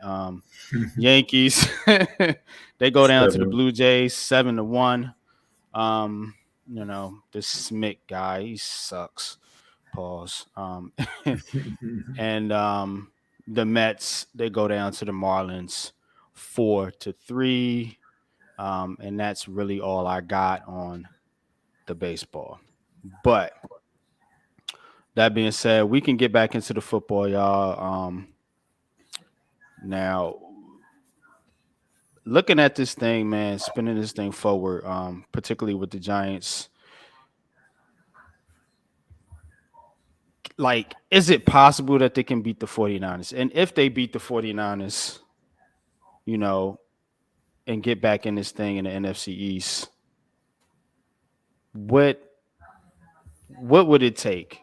I mean, because a lot of people saying it's going to take a miracle, and I say for one thing, man, this is the type of game the Giants usually end up winning, and I'm gonna tell you why. Think about the Seattle game when they had Colt McCoy going into that game. Nobody picked them to win that game. Think about just going back to last year, that first Tennessee game. You know, nobody picked them to win that game. You know, the Giants are the best bet, especially if you're a betting man. Miz, I know you are. The best bet when they are great underdogs. You're looking at 5 our greatest point spread. So definitely, if nothing else, I think this Giants team can keep this thing close. But they're definitely going to have to figure out something on this offensive line, because it can't look like it looked in that first half. D-Dan says, can we replace Barkley by committee for 2 or 3 weeks? Let me get to something wrong on Barkley real quick, because I know I see a lot of Twitter GMs talking about, bringing Kareem Hunt and bringing this running back. Why not give Eric Gray and Gary Brightwell a chance? Right. Like, can we give these guys a chance? What's up, Taj? You signed Breida for a reason. You sign a backup running back to back up the starter when the starter can't go or he needs a rest. So obviously this guy has to be capable. And I think Matt Breida is capable. I think he can give you solid yards, I think he can, protect on third down, for Daniel Jones, blitz pickups. I think he's pretty good at that. So, I mean, why not give Breida a chance? And then you talk about Eric Gray. You drafted this guy. You know what I'm saying? Joe Shane and them drafted Eric Gray. They did not draft Breida. They did not draft Gary Brightwell or Saquon Barkley. They drafted Eric Gray for a reason, and I don't believe for one bit is to be just a special teamer. I think the guy's got some skill set, man. But I'm gonna kick it over to the fellas, man. What are y'all thoughts on this running back room and how the Giants can replace Saquon Barkley in these next 2 to 3 weeks? Taj, what's good, man? What's up, man? Appreciate you coming through. Miz, you can Go set ahead, it Tom. off. Me, oh well, I would like to see I want to see great play this week. I want to see him be the featured back. You can mix in Breida or whoever you want. We go with the committee. We don't have to really go outdoors. I'd like to see what Gray could do. He looks physical. He got a physical body, big legs.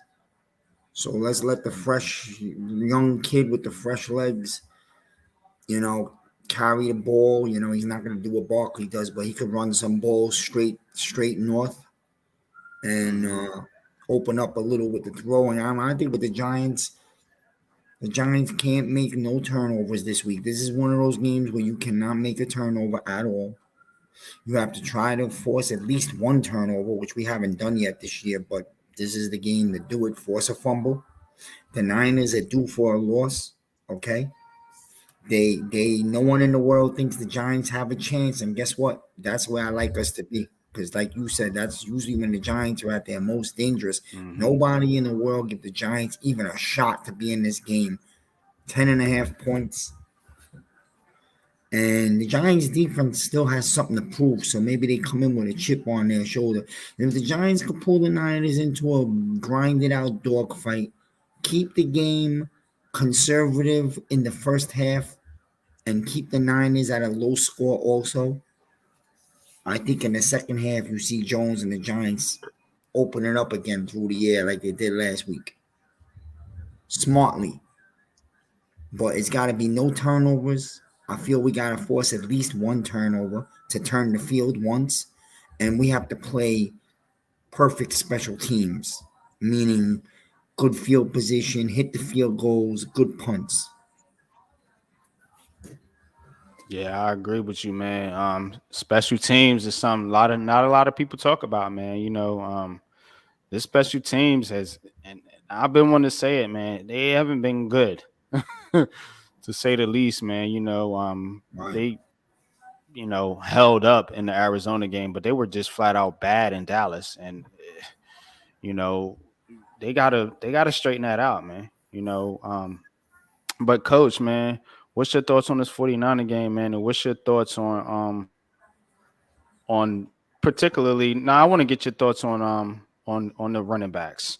Cause I'm hearing a lot of noise about this Saquon Barkley situation and how we need to sign this running back, bring in Kareem Hunt and go out and get this guy and trade for this guy. And then I seen one report said we should trade Barkley to the Browns. Like the media does not for some reason want Saquon Barkley to succeed with the New York Giants. People talk a lot about Daniel Jones, but I think Saquon gets a lot of that heat too, man. Low key. You know what I'm saying? But that being said, I do think that we got some capable running backs that not going to be Saquon Barkley, but that can give you some decent production, man, and won't let the Giants, fall off too bad. But what's your thoughts on that, coach? Then we'll go to Pat. As far as the running backs, I mean, they're here. Let's see what we got first. All right, now it's tough. I get it. It's San Francisco. How much can you really see when you're going up against their front seven in the run game? And our offensive line is, going to be missing. I mean, first of all, is Andrew Thomas going to be playing? Is he going to be capable? What percentage is he going to be? And how effective in the run game is he going to be? I said it earlier. We have to, if we can get 4 yards or a rush, that's going to be a good thing, and it's going to help out in the long run. So, Breida, Gray, Brightwell, do what you got to do. If they're going to bring somebody from the practice squad up, I don't know who's on the practice squad as a running back, but you can do certain things, scheme certain things in the run game for each of those guys. They are in the NFL for a reason. And it's not just specifically or only to play special teams. They can play a position. So, you know, Brightwell, we all know he's physical up in between the tackles. He runs hard and he runs tough. Gray, we haven't really seen anything as of yet. So, is he going to be a deer caught in the headlights? That's my only concern, especially going up against Yeah, San Francisco. I could see Breida, that happening. Him Breida getting a is fumble or something, coach. I agree with you there, just because he's nervous. it's Yeah. not even that. It's just being tentative whenever you run. Instead of being, confident and playing, like you're going to make guys miss. That's my only concern with Gray. So, but, now after this game, if they feel that they need to bring someone in because it's just not getting done, then we can rehash at that point in time because that'll give us what 10 days to really get guys in Hmm. order moving forward. So, but right Yeah, now I'm 11 not days, really, coach. 11 days 11 because we days. play Okay. Monday night. Yeah. Okay. Yep, So true. there you go. So, but right now, let's roll what we got and see what we have. Go ahead, Pat. I think we're gonna have to infuse Campbell a little bit Mm. in the run game plan. Try to get some jet sweeps and things to try to make those guys move off their point.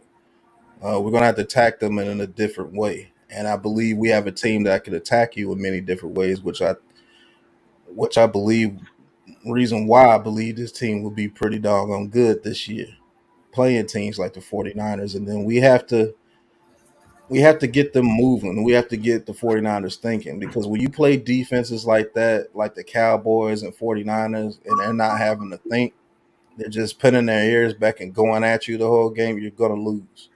You're not going to beat defenses like that.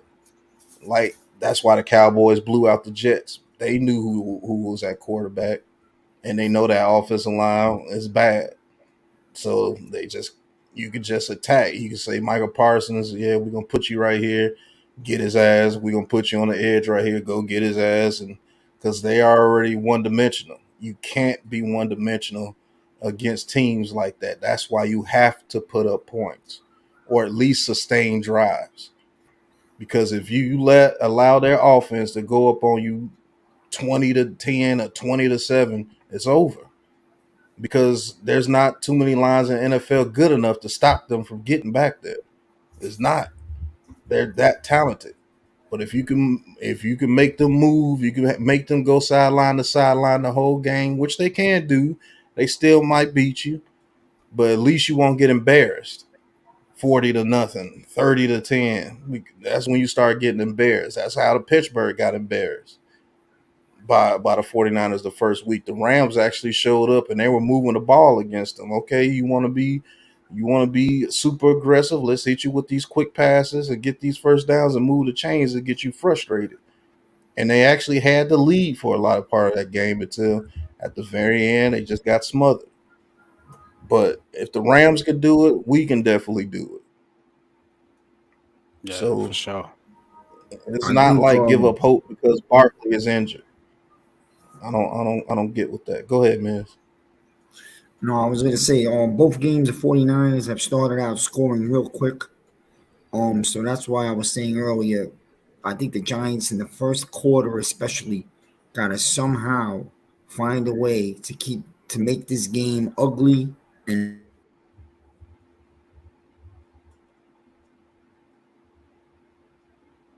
What happened to his mic? Yeah, Miz, you muted. Hey, man, you muted. I'm saying the Niners have scored early in both games. The Giants got to try to make this an ugly dogfight early, not a lot of scoring, time consuming drives.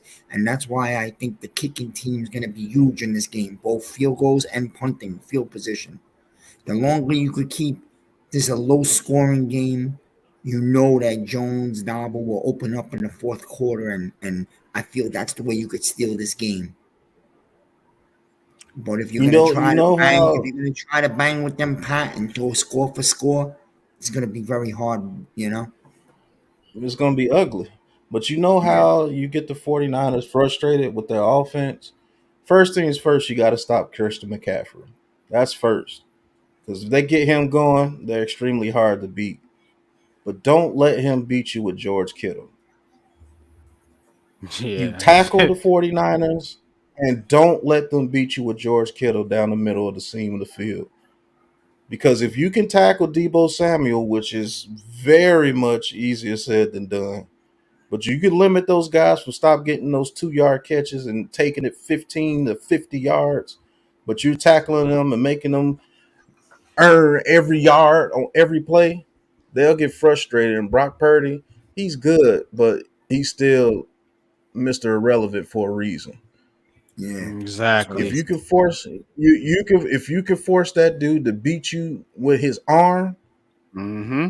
you got a chance.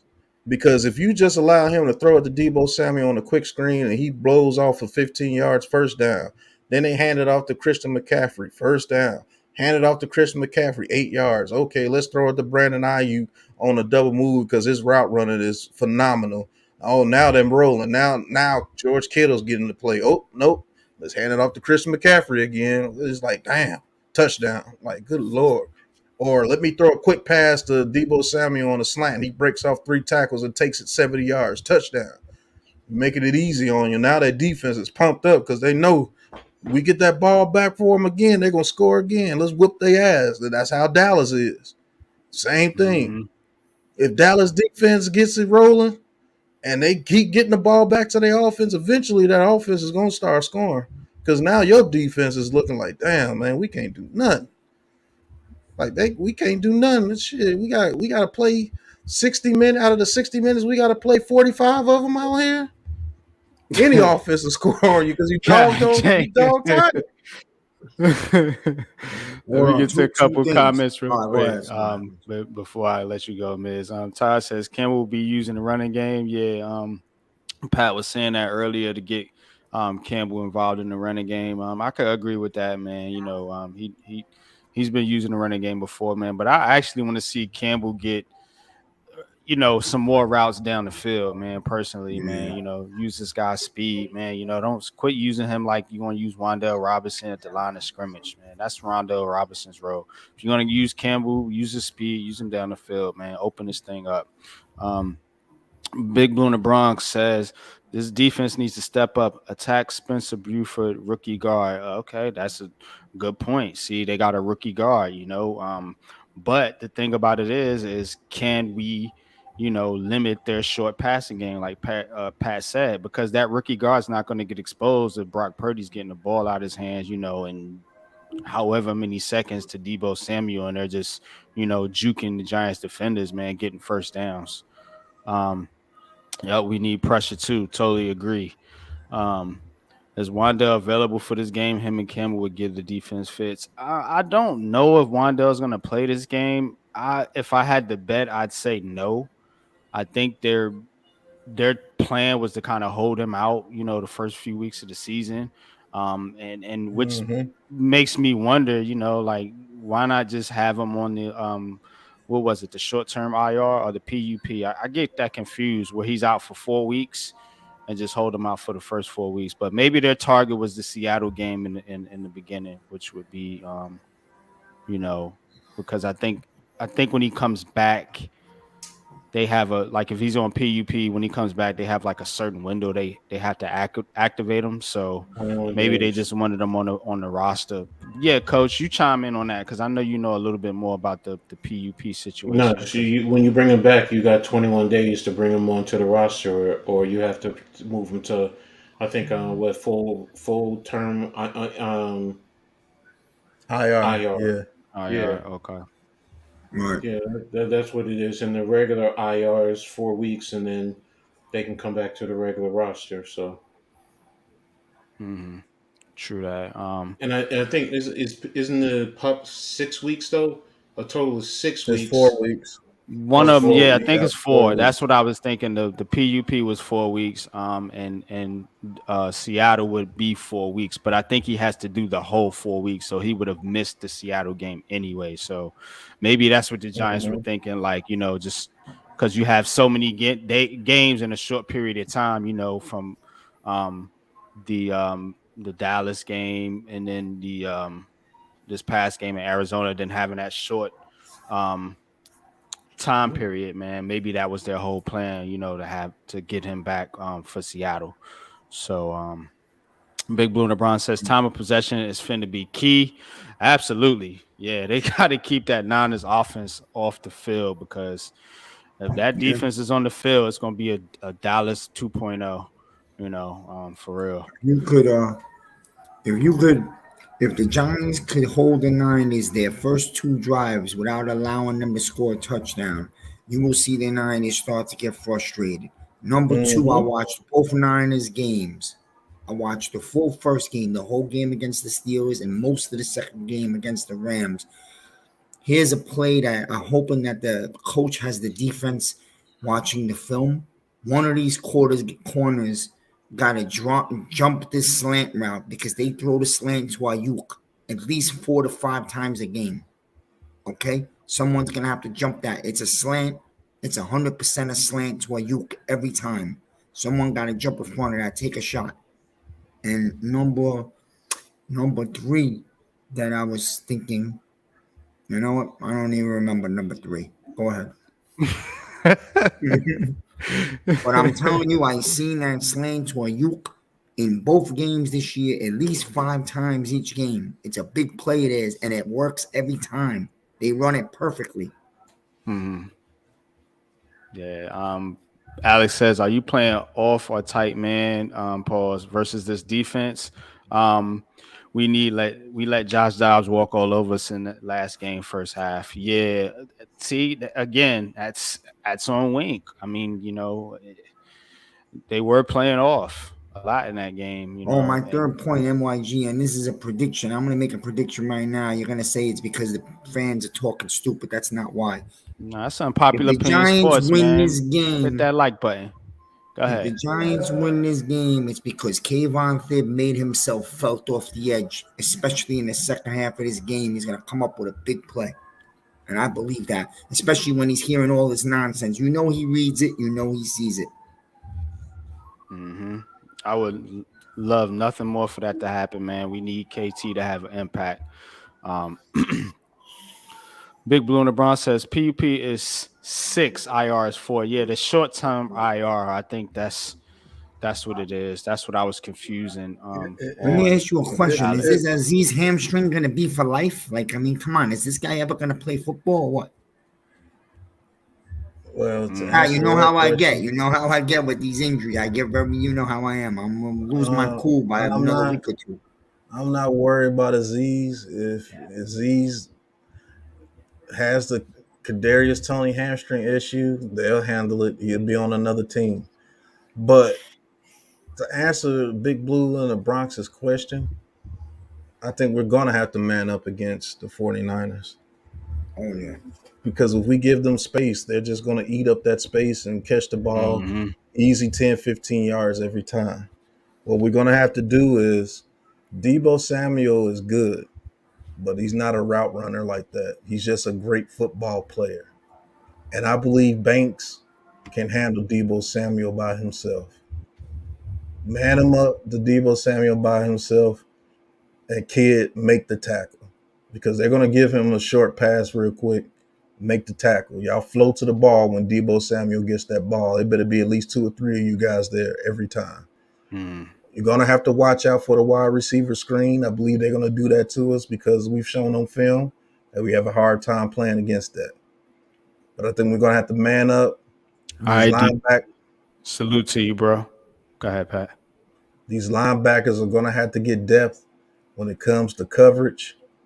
And first and foremost, if we stop the run against these guys, we'll be all right.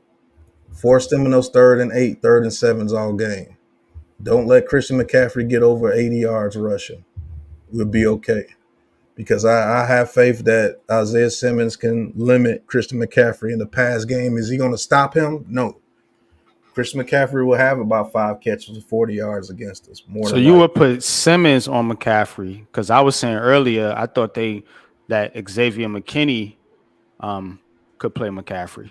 because he did No, in that Carolina game. McCaffrey, you don't just put one man on. You make sure that somebody will be around him. If he catches the ball, you Yeah, make the that's what I tackle. mean. Not man to man, but you know what I'm saying. Like a kind of like a spy. Make Just keep an eye on make him. make the tackle.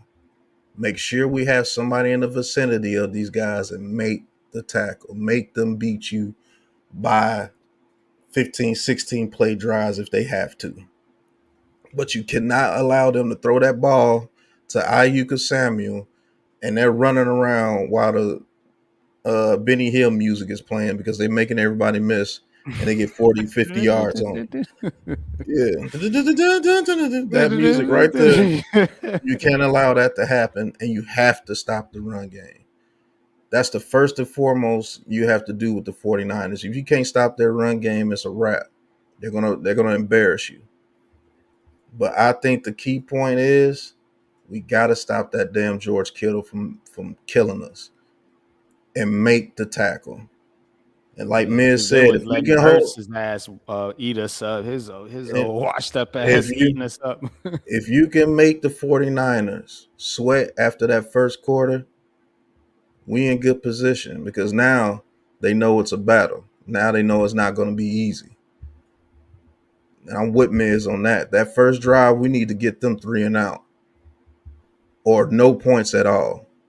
The second drive, we need to get them at very worst a field goal.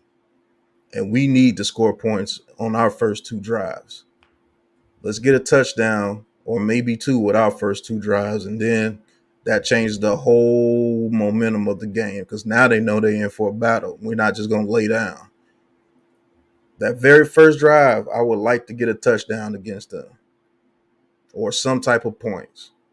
Because if we go out there 3 and out, boom, and they couldn't get a touchdown, you already know what they thinking now. It's finna be a wrap.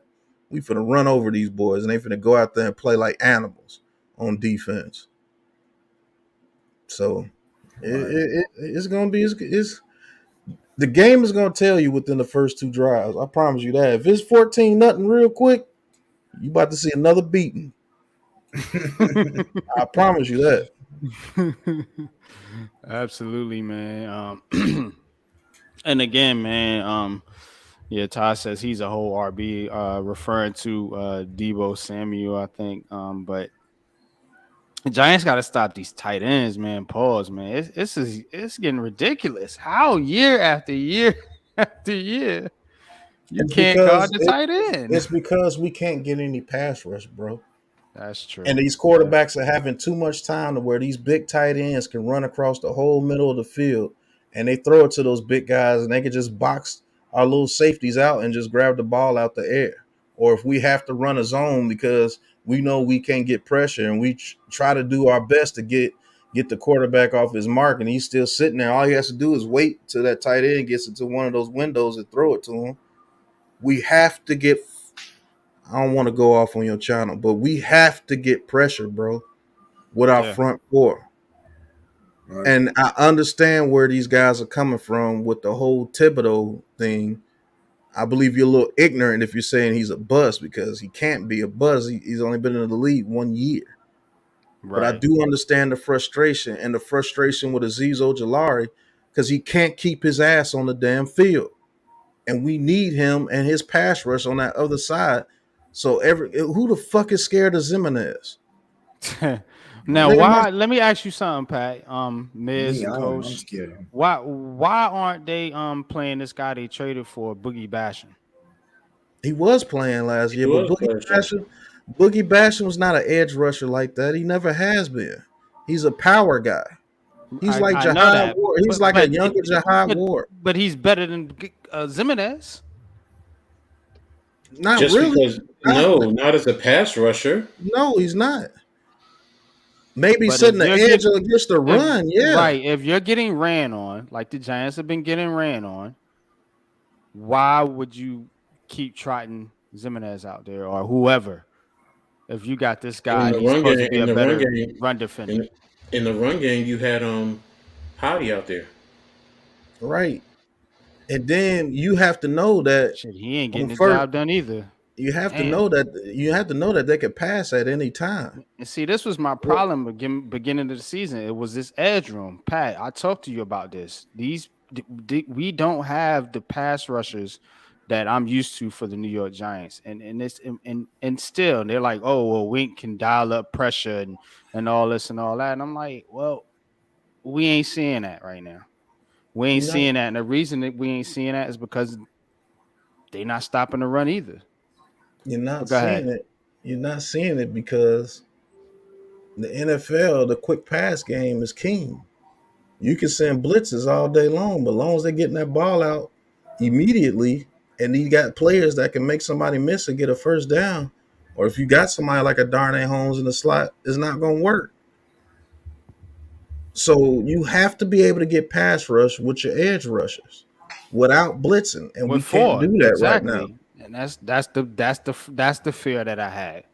Because of Ojolari not being healthy, because of our backup situation, because I knew, well, I had a good suspicion this guy was going to get hurt again, and then behind him you got Zimenez, and then everybody's like, oh well, we got this Boogie Basham guy, and I'm like, all right, well, he's not the answer, obviously. So we're kind of in no man's land with that, We're gonna have to draft and another then one. and then everybody's harping on KT, and I understand your point, Miz, and you too.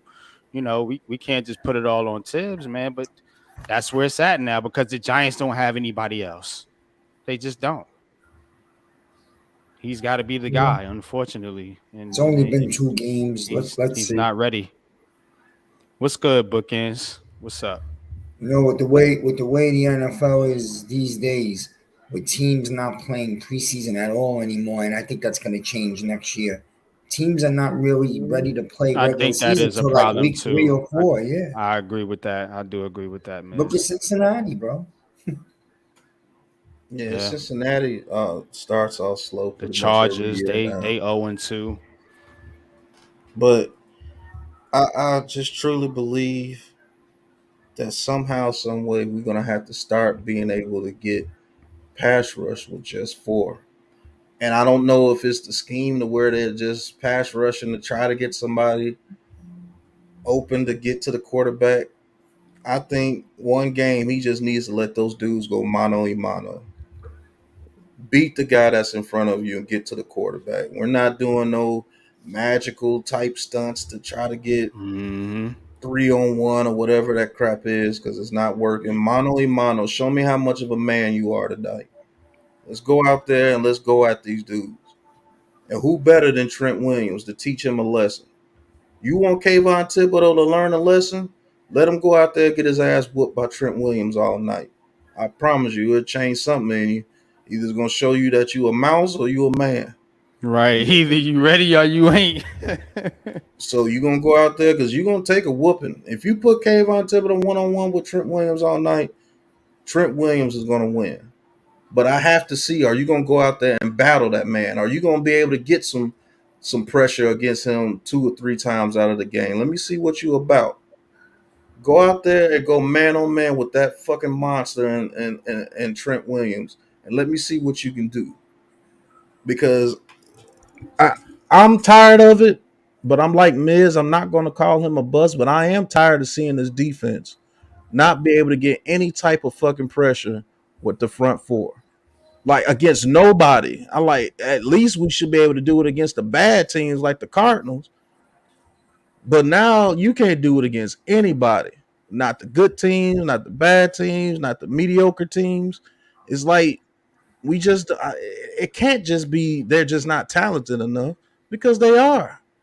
They have talent. Kayla Thibodeau was the most talented dude coming out of that draft as far as the edge rushers. I knew Aiden Hutchinson had more of a motor to him, but you can't tell me that every tackle that Kayvon Thibodeau comes against, he can't do nothing against them. That's crazy. What about Simmons? Can he cover Kittles? If you allow him to, yeah, I think he can. Now, will he give up a couple of catches? Yeah, he will, because it's Kittle. You can't expect him to go out there and just shut them down. But I don't think he'll make it to where Kittle will just own the whole game. No, he'll have some Seems like problems he with would be a little Simmons. familiar too, coming from Arizona playing against the Yeah. 49ers. So I want to see a game where we get pass rush without blitz, bro. If we do that, our defense will be phenomenal because I have the utmost confidence in Banks and Williams now. I mean Trey Hawkins now. I have the utmost confidence in those two dudes. Yeah, I was never worried about him, Pat. Yeah, You know why? I was never Because of worried because of about him. because of Jerome Henderson. Jerome Henderson gonna have your DBs ready. Yeah, I was never worried about him. But unless your name is one of those known names like a Jefferson or somebody, okay, then you might get a little bit with Justin Jefferson out there because he does it against everybody. But if you ain't got no name receivers out there that's just ballers, I'm not worried about that. I'm not worried about Hawkins on Ayuk and them. All thing I'm worried about is can they make the tackle because they're gonna be right there. Just make the tackle and bring his ass down. They But do more. They're working the like short area game. They yeah, they get a lot of yak. They're yeah, not ones that just like burn you like a Tyreek Hill or somebody like that. They're gonna man, catch I a short swear, pass bro. and I'm man, just telling take you, it 80 yards.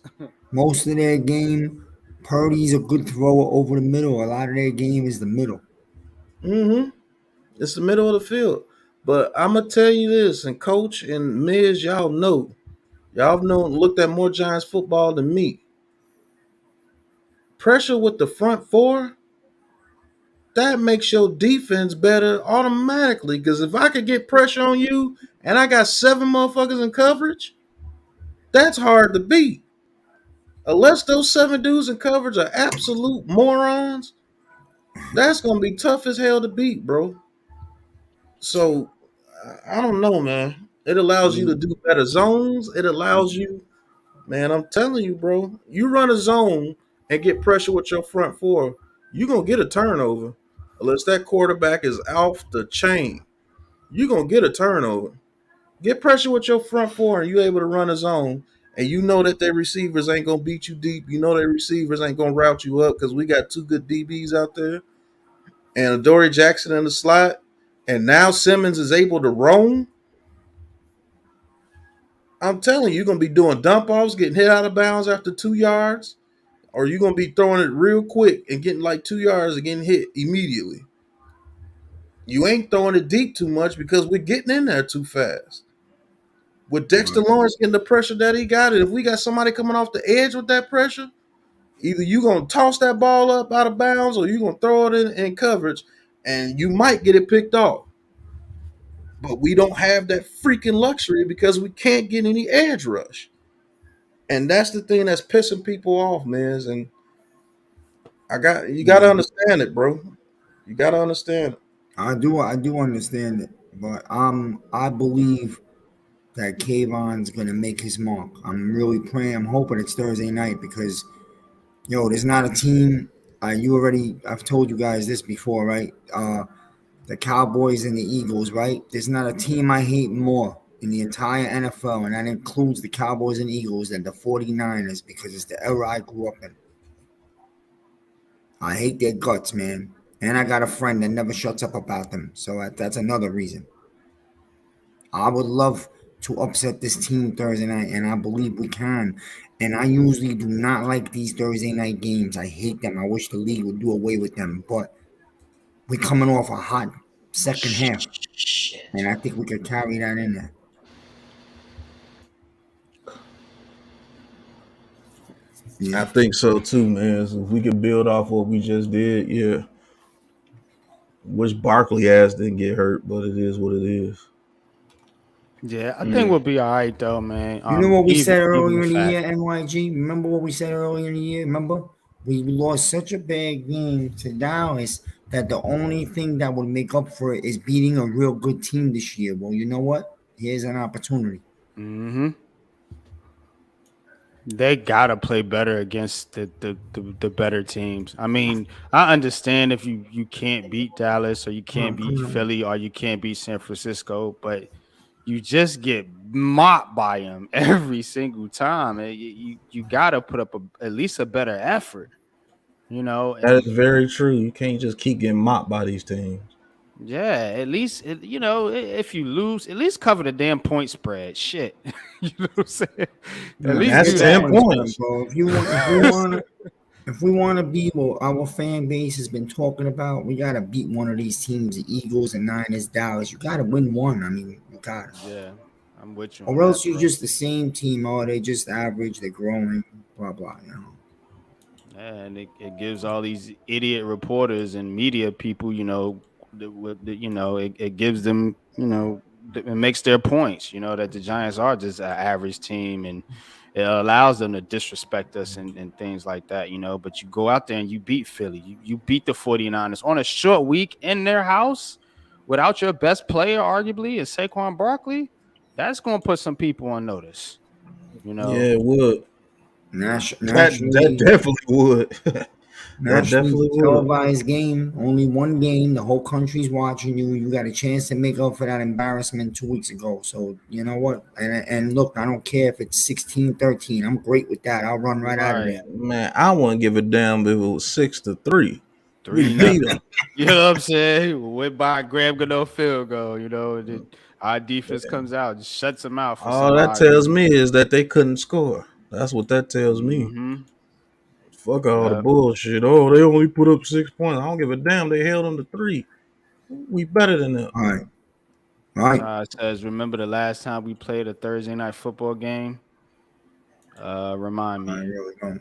I'm drawing a What was blank it? right now. Eagles. I think it I was an feel like Eagle it was game. the Eagles. Yeah, And I think they beat our ass in. and So, got mopped. and I believe I know what game he's talking about because I was at that game. We got abused. Man, Yeah. you can't continue to Well, I give gotta people go, opportunity. guys. I appreciate you having me, and I'll definitely jump on before the game Thursday. Yeah, no Yeah, doubt, do the man. game Thursday. I'll watch your video, and I look forward to your video tomorrow, Pat, because I'm at work. So you give me some videos to watch. Yeah, me too. Definitely. Watch my whole video at work. Bullshit. He said, I'm watching my own video. 100%. Have a good night, guys. Oh, All he right, said Miz. the Washington Week 2 game 2021. Peace, Miss. That is Um, right. That is right. mm, wow. Okay. Wait a minute. We didn't play a Lost that Thursday one. night game last year? Mm-mm. Mm-mm. Uh-uh. Oh wow. I No, we thought they just got made every abused. team play a Thursday night game. Wait a It's only minute. 16. It's 32 teams. No, everybody don't play Thursday night game. I know one team can't play two. That seems odd. Well, but yeah, man. Yeah, that was the infamous Darius Slayton drop game that everybody went crazy about. Yep. So We still should have won though. They called that offsides on decks. absolutely. There was no damn offsides. I was so mad that game. We had so many ample opportunities to win that game. Yeah, and that was kind of the game. I feel like where things kind of went off the rails too. So Mm-hmm. you know, Yeah, the we took some Giants, great man, ass whoopings that year. the Giants, man, they got to get their psyche better, man. It seems like they have a hard time, if what coach is saying is true, and I have no reason to doubt him. And they just hung over from the Dallas game, they got to get that out their system. They got to Yeah. find a better way to rebound from these games and stop letting these losses carry over. I think they did No, that it's last not year that. It's not that. It's not that. Detroit. NYJ. It's just that that game. Remember, it was 40-0, man, and they couldn't do anything. That's what I mean by the hangover. It's not the loss. You're going to lose. It's just the way, and you couldn't do anything, and it carries over. And usually, losses like those do have a tendency of carrying over. So, and like you said, Dable broke a locker or whatever, punched a locker in the locker room, and it inspired the guys, and they let that shit go. And he made the adjustments in terms of being more aggressive. First play, right over the top. And the Cardinals felt that speed and they knew it was a different game. And then they just started chipping away. That's very true. I think Mhm. sometimes that does happen in sports. Man, you get your ass whooped so good. It's like, damn, are we good at all? Shit. And don't forget, it's not only just the Dallas game. It was the Eagles game, playoff game before that. So you got Right. two in a row. So what I'm saying is all of that was lingering, but now they got to win. That's the first thing. Just get a win. Yep. Hell, Now they you just got got to some win. points. Yeah, I think That's it's what that I was saying. I was like, "Yo, I can we think even that score?" motivated them. I think that motivated them when they didn't score against the Cardinals immediately, and it took them a while to get a mhm. point against the Cardinals. It was like, man, can we do anything right? And Yeah, Dable got I tired of like that that shit. too. Bookends, the way Daniel Yep. Jones, he was fired up, man. You could tell, man. He really put that team into these DJ Daniel Jones, whatever Colt, whatever they are, man. Look, man, just let it go, bro. He's the quarterback. You know what I'm Right. saying? That shit ain't gonna change, bro. It's not going to change no matter how much you cry for a new quarterback. It's over. They signed the guy, the change would have been made in this offseason if it was going to happen. They bought him back. He's here. You know, does he look great every game? No, but no quarterback does. And I mean, you got to look at what he does do for this team. Like Bookends put out there, he showed emotion. He was the one coming out there firing on all cylinders. He was the one that came out there, eluding pressure, finding open guys. I mean, you gotta just let it go, man. And just root for the team and root for the guys on the team. It's nauseating to me for real. Just hearing the same old bullshit narrative. Like the guy can play. No quarterback does what he did. Literally, it was a historical record. I mean, he had what over 50 yards rushing, 250 yards passing, 2 touchdowns, and one rushing touchdown. I And a mean, half.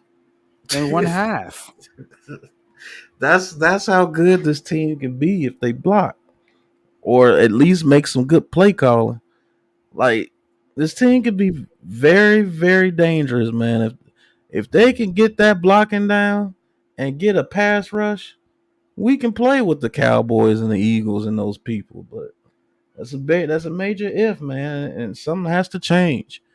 Because if we cannot get no damn pass rush, it's gonna be hard to beat any good team in the league.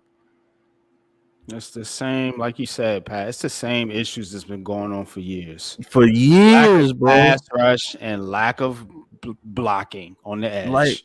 like we gonna have to shake that shit off somehow, some way. We're gonna have to shake that off, man, because the offensive line woes and the pass rush woes have been horrible since the last Super Bowl, man. It's like we Hmm. lost our way. We have to get back. It's like we're trying to get back to Giants football, but we can't do it for some reason. But it's gonna happen, man. You just gotta have faith and continue to ride this wave until it gets back. It's I not think like we we got the right coach, though. yeah, we got the right Dable coach. is the right. So at least we got that solved. We done with Yeah, the Pat Shermans and the Joe Judges, and so at least we got that part right. We just got to get the rest of the team going. I think Joe Shane's the right GM too. Has he made some mistakes? Probably. Yeah, we'll see how it pans out. You can't judge him right now, but he's not been perfect, but he does have this team pointed in the right direction. He's not Dave Gettleman, with these trades, and he's making smart trades, calculated moves, giving out smart contracts. So you got to but respect him on that I, one. I I'm want saying, to go say ahead. one final. I want to say one final thing before I get off. Pause. This team is lacking that leader, and what I mean by that is that leader that everybody looks to when they need answers. We had that in Michael Strahan. We Hmm. had that in Harry Carson and the Monty Toomers. Even Eli at times, we had that. We don't have that one guy. Saquon Barkley, cool, but he's not that type dude. When the chips are down, everybody looks to you and you get everybody up. Shepard tries. He's the closest thing we have to that. And we missed that. If we can get that one player that can step up, because it's not Xavier McKinney, it's not Dexter Lawrence. He doesn't do too much talking like that. Thibodeau, he can do it, but he's going to have to really lock in. It's definitely not Ojolari. It's not none of the rookie corners. It's not none of the linebackers. It's not none of the offensive linemen. John Michael Schmitz looks like he can try to do it, but normally you don't want your center to be that guy. Daniel Jones is not a rah-rah guy. Our receivers are not like that because most of our receivers, hell, let's be honest, are just happy to be there. They earned their way from being at the bottom to earn their way to be decent players, which is good. It's not Darren Waller. He's just he's just an inspiration. But we don't have that one player. And that hurts us a lot too. Dallas, they have that player, Michael Parsons. Mm-hmm. When the chips are down and everything, they can look at Michael Parsons and they can see that monster is saying, you better get your ass in gear. Let's go out here and get this done. And they'll follow him. As much as I talk about Jalen Hurts is that for the Eagles, for sure. Fletcher Cox, for sure. We don't have that one player. And that hurts us a lot too. We have a bunch of good players, but we don't have that one player that when everything is looking bad, like a Cowboys, we don't have that one person where everybody looks to and they huddle up and he's telling them, y'all better do your fucking job and get it done because I'm not going out like this. Ray Lewis, as great as a player that he was, Ray Lewis was a hell of a motivator. He was the leader, unquestioned leader. A lot of teams have that. We I don't think right they now. have it in the coach, but yeah, I'm with you. They need it on the field. They You need a need it on the player. field. Uh, The coach can do all the talking that he I think can Dave's is do. that coach, but yeah, they need He somebody can't. to echo You his can't. message on the field. Yeah. He can't go on the field and show you. He can tell you all day, but he can't go on the field and show you. Leaders on the field, they could go out there and show you what they play. I'm the leader of this team, and I'm finna bust my ass. Y'all follow my lead. We don't have that player on this team.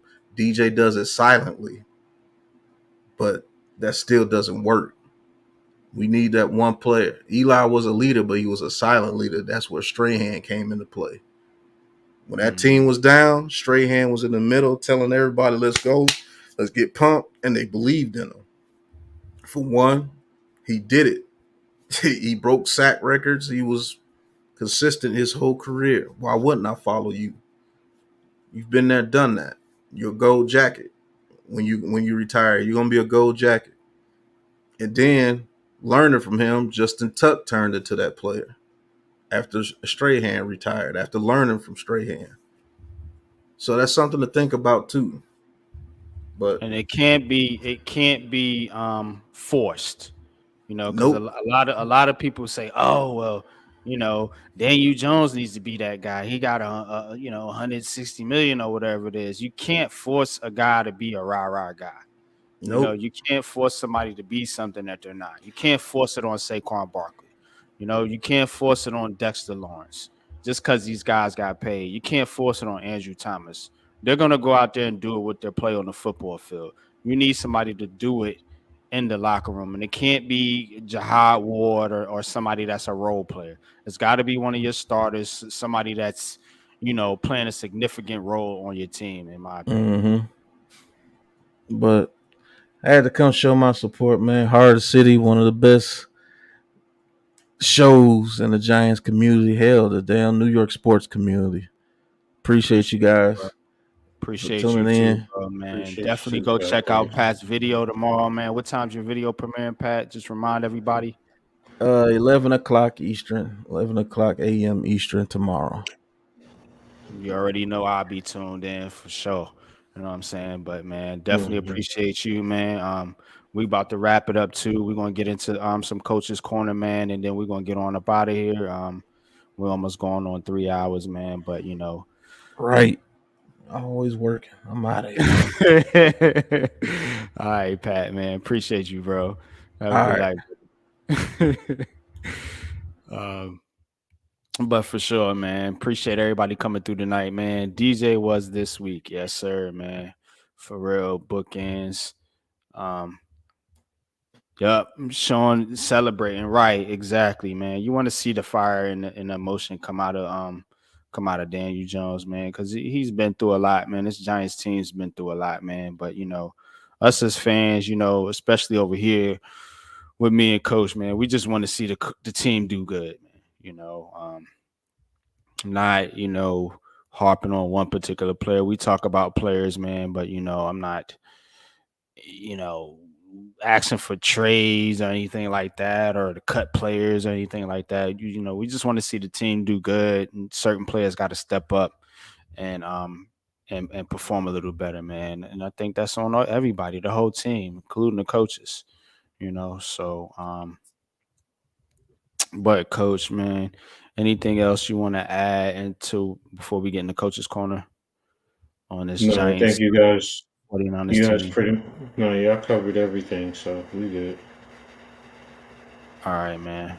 Bet. So we going get on up out of here with Coach's Corner. Once again, man, appreciate all y'all for joining. I didn't mean to make it up all about the Giants, you know what I'm saying? But we get into it sometimes, man. And when the news is light on everything else, as it seems to be right now, outside of the Jets and the Aaron Rodgers saga, you know, we lean heavy Giants. But I'm gonna let Coach, man, get into some college football news, man. We got some undefeated teams, man. And I'm interested to hear your take on some of the college football in the WNBA.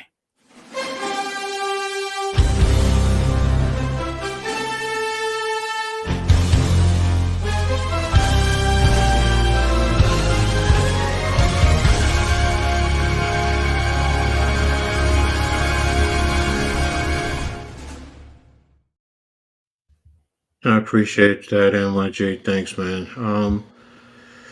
Saturday, Syracuse traveled out to Indiana, Lafayette, Indiana, to take on Purdue University, and basically they dominated the game. In the first half. Um, they went into halftime up 21-7. Ultimately, they did their thing, winning 35-20. They scored a late touchdown to push it because Syracuse had closed the gap to 28-20. But they closed and scored a last second touchdown. Syracuse actually was led by their quarterback, Garrett Schrader. Offensively, he passed 14 to 28, 184 yards, no touchdowns, to interception, but he rushed 25 carries, 195 yards, 4 touchdowns. So he really put on a show, almost 400 yards of total offense to lead the team to victory. I mean, BYU was led by their quarterback, Hudson Charge, who went 32 of 46, 323 yards, 1 touchdown, 1 interception, but that's pretty much it. So, but like I said, um, Syracuse rushed for over 271 yards, which pretty much led to them controlling the game and dominating the game. So they're now 3-0, and this Saturday they host Army. So it's not going to be an easy game. The academies always are tough. Anybody who's ever watched them know that they may not be the most talented, but they're disciplined and they bring it every time they play. So in terms of Rutgers took on Virginia Tech. Virginia Tech came up to Piscataway, and Rutgers, they started out strong. They went into the half up 21-3. They pretty much could do whatever they want in the first half, led by Kyle Monungai. I'm going to get into him in a little bit, but second half, Virginia Tech basically chipped away. Um, Rutgers was up 21-3 at half, but in the fourth quarter, Virginia Tech got it down to 21-16 before Rutgers scored two late fourth quarter touchdowns, one a 55-yard run by Monungai and another one a 12-yard run by Monungai. He ended up rushing for 104. Let me double check that. I believe it was 142 yards. I'm glad they beat Tech Uh, too. I hate Virginia Tech. I'm gonna tell you why I hate Virginia Tech, because I lived in Tech country for a mhm. while down in Blacksburg or in that area, and their fans they get on my Well, nerves. And plus, they text the ACC team, and I'm a mhm. UNC fan. So shout out to Rutgers just for doing that. Yeah, But go yeah. ahead. One guy was 16 for 143 yards and three touchdowns. So they Mm. rushed for 256 yards a total in rushing. The only bad part is they passed for 46 yards. Now, Oof. Virginia Tech, I will say this, and I don't know why. And a few people have said that the quarterback they had, Kyron Drones, he was 19 of 32, 190 yards, one touchdown, one interception. But he also led the team in rushing, 22 carries, 74 yards. No touchdowns, but he was a disruptor. Mobile quarterbacks always seem to give Rutgers problems, and the other quarterback is more of a pocket passer. And a couple of people who I know who are Virginia Tech fans have said the same thing. Drones should be the one starting. And when I saw him play, I'm like, yeah, this kid needs to start, and you need to develop around him because he's a good kid. He's definitely a good And receiver. So. Virginia Tech has a history of developing mobile quarterbacks. You think Mm-hmm. about Michael Vick, one that's Mm-hmm. on our team, Tyrod Taylor, Mm-hmm. and I'll give you another name. Is playing tight end right now, Logan Thomas. Used to play quarterback for the Hokies. That's how you Mm-hmm. know I was in Tech country. I know the quarterbacks. Mm-hmm. But go Well, ahead, coach. yeah, well, that's it in terms of that game. Rutgers is 3-0 now, and they're going to on their first road. They're going on their first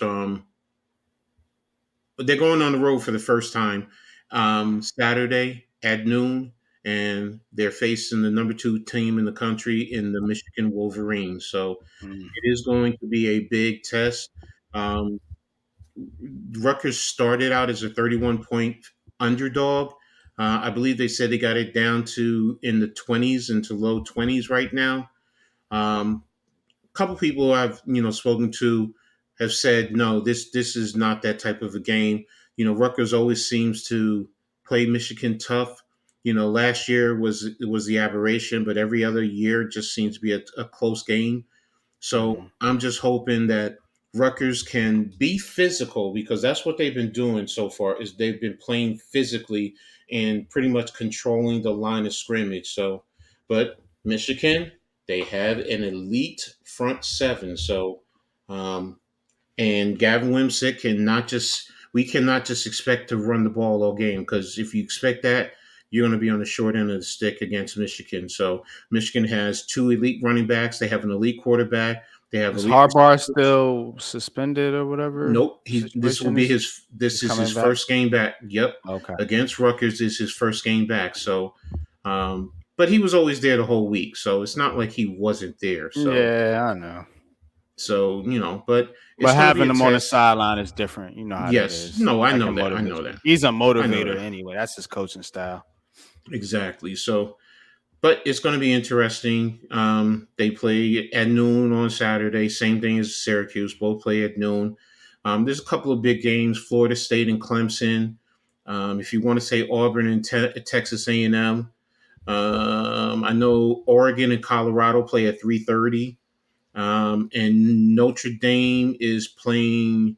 Um, no, it's Ole Miss and Alabama. They play at 3:30, and Notre Dame is playing late on. They play 7:30, I think. Where is it? Where is it? Yeah, they play Ohio State. So you have Ohio State Ooh, at Notre that'll Dame, be a good one. 7:30. You Yeah. also have Iowa taking on Penn State in at Beaver Stadium in Pennsylvania. So there's some good games that are going to be on. Texas Baylor is going to be another one. North Carolina is going up to Pittsburgh to take on Pitt. So, Hmm. for you, that's going to be an interesting one. So, there's going to be some great games on this weekend. So I'll be tapped in to check that out. This weekend. One other thing I wanted to talk in terms of college sports. Just be prepared. The Big Ten released the men's basketball schedule, and Rutgers their schedule was released. They open up against Princeton this year in Trenton. So, um, their out of conference schedules, they play Georgetown, they play Wake Forest, Seton Hall, Mississippi State. So those are going to be some interesting games, in terms of non-conference. They're doing a benefit game with St. John's. We talked about a little bit to raise money for the Jimmy V Foundation. So it's going to be interesting, but it's going to be a great start to the basketball season. Rutgers Princeton starts November the 6th. So That'll I'll be a be good keeping an one. eye out for that. And in the WNBA, the Liberty just won today, so they closed out their playoff series, winning their series 2-0. So they're just waiting for the winner of the Connecticut Minnesota game. That game is going to the full 3 games, so they're playing tomorrow, the third game, and then whoever wins that will be coming to um, Brooklyn to play the Liberty. So definitely going to be paying attention to that tonight. Sabrina Ionescu, they were real physical with her. They really weren't letting her, get her 3 pointers up, but in doing that, Stewie stepped up. Brianna Mm. Stewart Yeah, definitely yeah. played her best game against the Mystics this whole year. So it was a good win for them. They went to overtime, but they ended up winning 90-85. The Mystics just always seem to give the Liberty problems this year, always. But they won every game they played. So I just hope that really amps them up and gets them ready and lets them know that they can, play at the highest level, but it's not going to be an easy run. So, and, we'll see what happens with Connecticut and Minnesota tomorrow. You know, um, it's definitely going to be an interesting game. I'll be locked into that one to see, who the Liberty are going to be playing. And shout out to all the fans who were there today. I mean, you had, you know, plenty of Nets were there. You had Julius Randle I spoke about earlier. Hmm. You had Melo there. Melo was there in the stands. So, and I really appreciate that. I really like that. Seeing that, every game that fans, and it's not just here in New York, it's across the league. I was just watching the Dallas game. You had Nowitzki there. You had what you call it, head coach of the Mavs, Jason Kidd. Oh, Yeah, you yeah. get Kid. You had Hardaway Jr. It was like they were pan. It was just so many stars there. New York. You even had Fat Joe there there in Brooklyn. Hmm. So I just appreciate LeBron was tweeting about the game.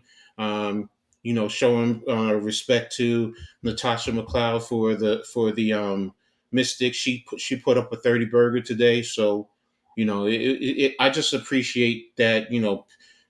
We all are appreciating the women's game as much as the men's game. So, kudos to everyone for that. So, one other thing in terms of college football, last week I had said that Mel Tucker was going to get fired, but they actually suspended him. But they just sent him notification today that they're sending him notification that they're going to fire him. He has a week to respond back if he still wants to fight for the job, which is probably going to end up in court ultimately over the money because it's like 75 million left on his contract Mm. to be paid. Wow. So he ain't letting that money go. So Absolutely not. yeah, I don't so blame so them. so so it is what it is. But I will say this: doing what you did, bro, you violated your contract. So I'm sorry, but hey, nice try, fight for it.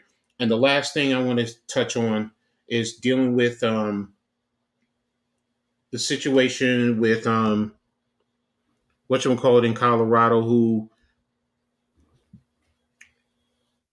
the safety, what is his name? Henry Blackburn, Oh, he was who receiving death Travis, threats. yeah.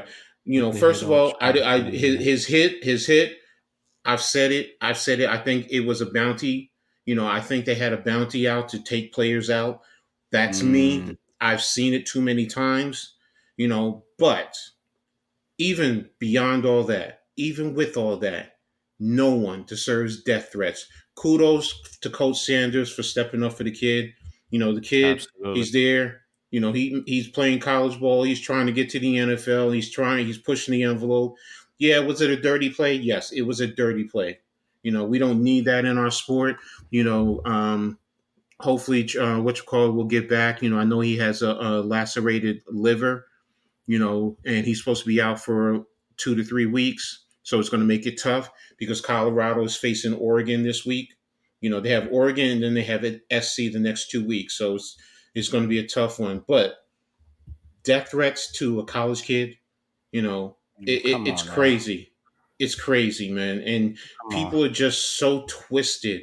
I mean, I had tweeted out, about my thought about a bounty, and people were trying to come at me in a certain way, and try to make it racially motivated and all this and that. And you know it's like, first and foremost, I know the game of football. I've been involved in the game of football. I know, we all know that bounties happen. Look what happened with the Saints a few years ago. It happens. Coaches do that. Mhm. We all say sometimes, yo, put his ass out, put his ass out. That's a bit, technically, that's a bounty. You're not trying to purposefully hurt someone, but you're trying to coach your kids up to be physical, to be aggressive, to not back down.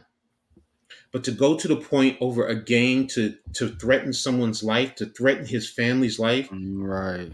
it's asinine, it's disrespectful, and I don't stand for people like that. I don't, and I speak out about it. So I just wanted to speak out about that right now, and voice my opinion on that. So, but And I that's want to pretty say much it. something real quick too, Go Coach. ahead, go ahead.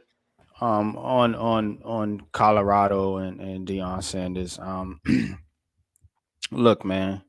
And I made a video kind of joking about with the hat and the shades thing on Mm-hmm, mm-hmm, mm-hmm.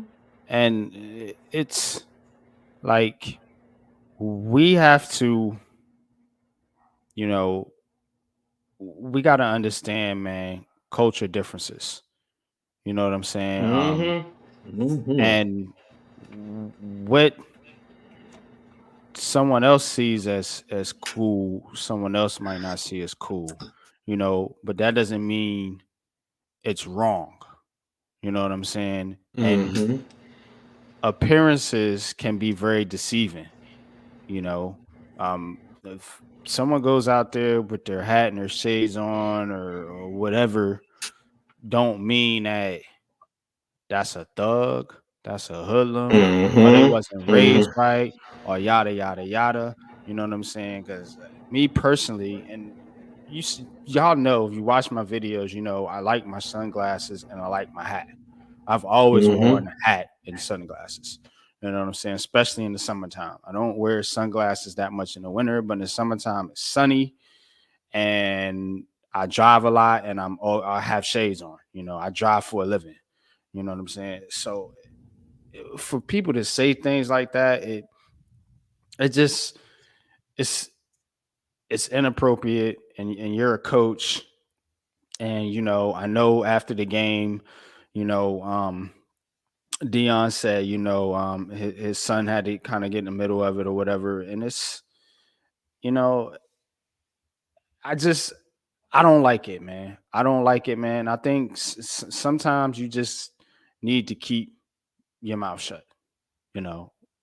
If it's if it's harmful and you know it's harmful and you know it's a direct shot at somebody else, one of your peers, somebody that's on the same level as you are, somebody that's working just like you are Mm-hmm. to win games and to keep a job and to put food on his family's table.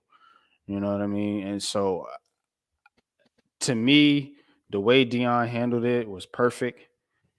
He Mm-hmm. didn't back down, but he didn't stoop to that man's level either, man. So I just want Mm-hmm. to shout out Coach Prime for that, man. You know what I'm saying?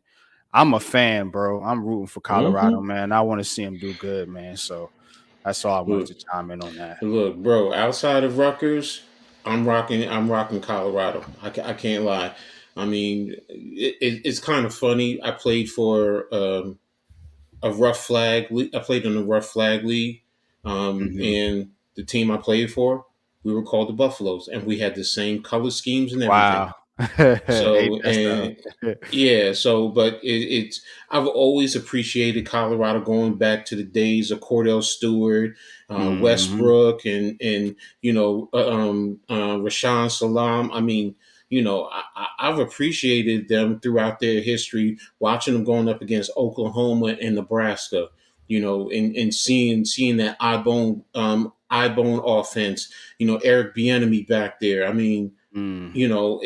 I've always followed them and always appreciated and like Colorado at those moments. So and this why it warms my heart seeing them stepping up. I think the biggest issue is a lot of old school, quote unquote old school coaches don't like what Dion did in terms of using the portal to rebuild his roster.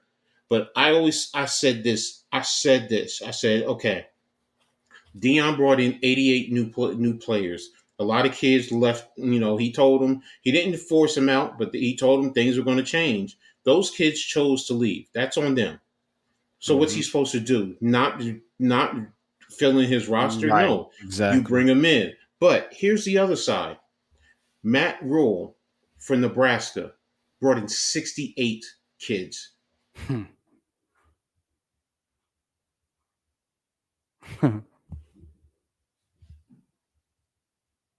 Oh, did we lose coach?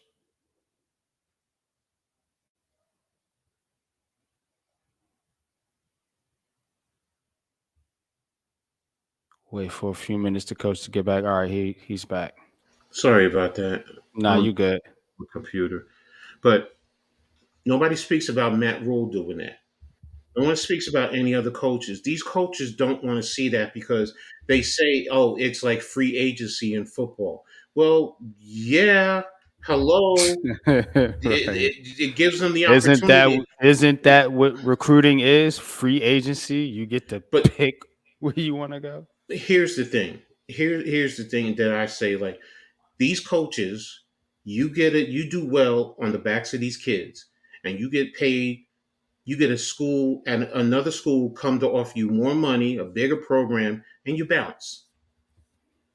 Hmm. That's not a problem. It's hypocritical. Look, the kids have the power. That's what it is. They can't sit here and intimidate these kids anymore. These kids are Manipulate smart. them. Yeah. They know, look, man, I want to come here. I want to compete. Yeah, I want to get an education, but I want to compete. Some are chasing the dream of getting to the NFL. I get it. Or pro sports, whatever. I get it. You know what? Do what you can do for those and be real with them.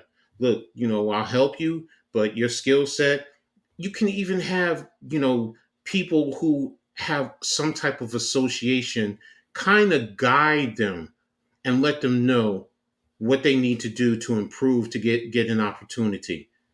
But to sit here and criticize another coach because he's changing up, this program was 1-11 last year. If they Hmm. turned around and did another 1-11, guess what everybody's going to say? See, Coach Prime can't coach at this Couldn't do it. level. No, bro, I'm getting my type of players in here, and I'm going to coach it up the way that and get set my culture, and I'm going to coach the way I want. And it's not a black thing, it's not a white thing And because his there are white kids are kids. the star players. So Yeah, like, but bro, like, come on now. Like, I'm coaching my sons. exactly. And the thing about it is, he's going to coach all those kids, and he's treating them all the same way. You don't like it, that's your problem. Don't root for the Right. team. But you see everybody in in Boulder, they're supporting this. So as long as they're supporting it, mind your business. Root for your school. Hope for your school to do whatever. I root for Rutgers. I love what Rutgers is doing. Am I delusional to think that they're going to compete on a national net level? No. But if Rutgers can get me to 6 wins and get to a bowl game this year, I'm not going to lie. I'm going to be ecstatic. And right Mhm. now, with what's happening in Michigan State and the way they're playing, and Saturday is going to tell me where Rutgers is. If Rutgers is where I hope they are, then they might be able to steal another game or two and get me to 7 wins. And that's what Mhm. I'm hoping for. And that also opens up recruiting because a lot of these kids will want to come here. See, the one thing Shiano does, he doesn't lie to these kids. He does not lie. He wants kids that fit his culture, fits what he's trying to do here, and he tells, and a lot of these kids all say the same thing. They're like, yo, Rutgers talks about life after football. They talk about getting a college education and a degree. They don't hear this at a lot of other schools. And that's sad because these coaches are not being honest with these kids. At least you let them know, look, things happen. We're going to help you, but use this opportunity to get a college education because there's a lot of kids that are walking out of here in debt and you're going to walk out with Mhm. no debt. And as long as Yep. you talk to these kids, yeah, we get it. Kids are going to want to get to the NFL, but you know who can get there and who can't. And that's it. A guy like Shador Sanders, yeah, he's going to get to the NFL. Dion knows that. He's That been that dude is grooming him. nice, yo. I'm Yeah. sorry. he's Travis he's Hunter, he's Travis good. Hunter, once he gets back from this injury, he's going to get Yeah, to the NFL. he's They good. have kids that are going to get there, but they have other kids who know, look, Might I'm not using make this it. Mhm. opportunity to get an education. If I get a tryout, an opportunity, and I can get on a practice squad, great. I'll try and chase my dream, but I can walk away with a college degree and I'm set for the rest of my life.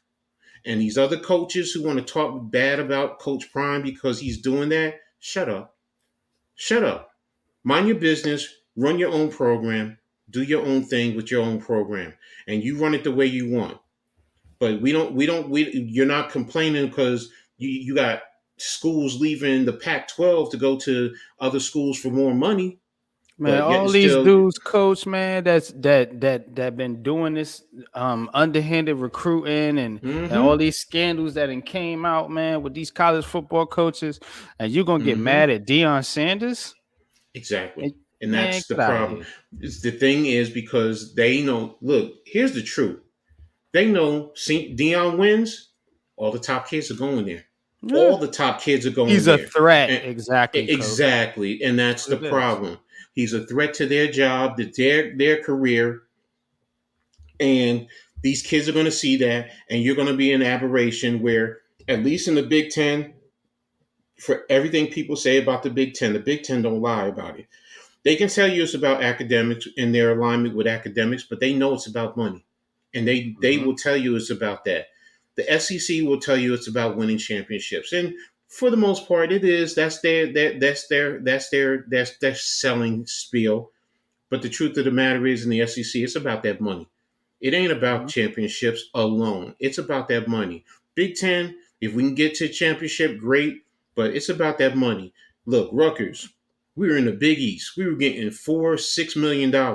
Right now, we can make 70 to 80 million dollars. Mm. Come on, bro. Come on, bro. Come on, stop. Why did Oregon and all them want to leave the Pac-12? Because they saw they weren't going to make money there. They won't make money. They're going to make money in the Big Ten. The Pac-12 media deal was going to be $20 million plus streaming rights, whatever they. But at least they're going to get, and they're taking a partial share. They're going to get $30 million to start. Before long, they're going to be making $100 million because it's coming. The Big Ten and the SEC, they're going to be making that. Other than maybe Colorado, I think Colorado, as long as Prime wins, they'll also get that money. And I think the SEC will probably come knocking if they win a championship or two. They'll come knocking, or the Big Ten. They'll come knocking. Yo, come on over here and make some money with us. So, Mm. but that's my take. That's my rant when it comes to college sports and the BS that goes on. So they ain't taking my joy from the sport I love. So Nah, man. Good stuff, man. And I'm definitely tapped in, man. Like I said, I would be more so this year. And I mean, I'm a UNC fan, more for the basketball than the football, hmm but I do follow UNC football too. I think Drake May is, he's looked decent, man. But you know, I definitely just being a football fan, man, and hmm just what Dion does for the culture, man. hmm I gotta root for Colorado, man. You know what I'm saying? Most definitely, bro. And so I'm glad you said what you said, man. That's much appreciated. Always, man, always. Yeah, man. But excellent show tonight, man. Appreciate each and every one of y'all for coming out, man. Booking tackles, man. Always, man. Holding it down, man. Appreciate you, bro. Appreciate you, Taj, man. Coming through, man. Appreciate you. Appreciate you, man. D Dan Shelton, man. Coming through as always, man. Big Blue in the Bronx, man. My bro Alex, man. Appreciate you too, man. Coming through, man. Miz, Big Pat, man. Go catch Miz, man. Miz in the midday, man.